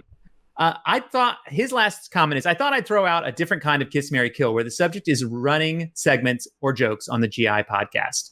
Marry means you'd like it to continue for the foreseeable future, make an appearance on most episodes. Kiss means you'd like to see it return every once in a while. Kill means it's one last hurrah, and you take it out to the farm. You old yeller it. You old yeller it. Interesting. I like this. Okay. Okay. So here's the list: Kiss, Marry, Kill, Kiss, Marry, Kill, Yes. GI Town, Dan's Farm, Duck Love. So these are our three. These are our three Really things. biased. He comments for me. I gotta marry Duck Love. Makes me laugh every time. Kiss GI Town and kill this game. It's been a good run, but I'm ready for some new games in the listener question segment. P.S. I'm going to do my part to be in the change. I'd like to see what some new games you come up with in the coming weeks. Sincerely, Bowsy.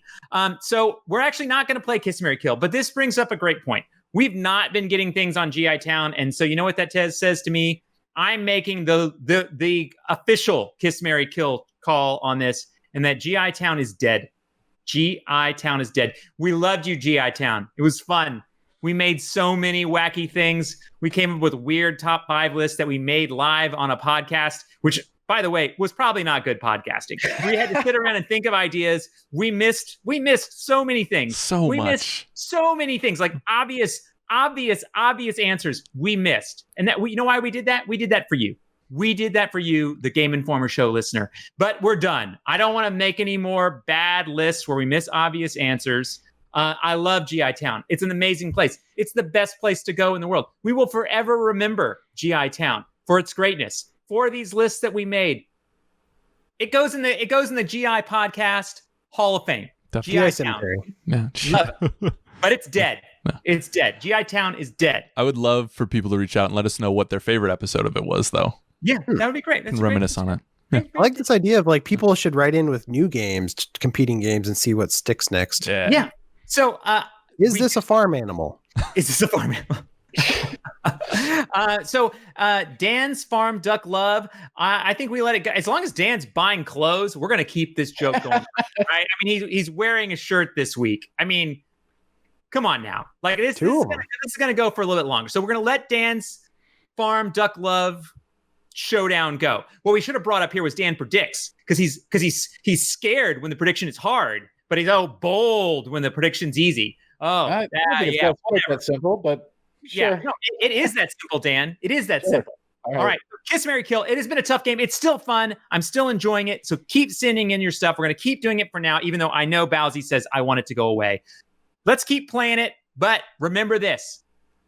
We have the ability to kill anything at any time, be it Duck Love, be it Kiss, Marry, Kill, be it GI Town, because that's how we live here in the game. We've got a gun to your favorite game's head. That's right. We're not afraid to pull the trigger. Podcast at GameInformer.com. Let us know what you think. Let us think. Are we crazy for killing GI Town? Are we crazy? Well, that's too bad, because we're crazy here on GI, the Game Informer show. That's what happens. So, but we'll work on some new games. We'll come up with some new ideas. We'll try to change it up. We'd love to hear your ideas for new shows. Send us in. There's been some great ideas that people have sent in that we've tried to play on the show. Otherwise, we will always answer your community emails. So send them to podcast@GameInformer.com. Thank you, Ben. Thank you, Dan. Thank you, Alex.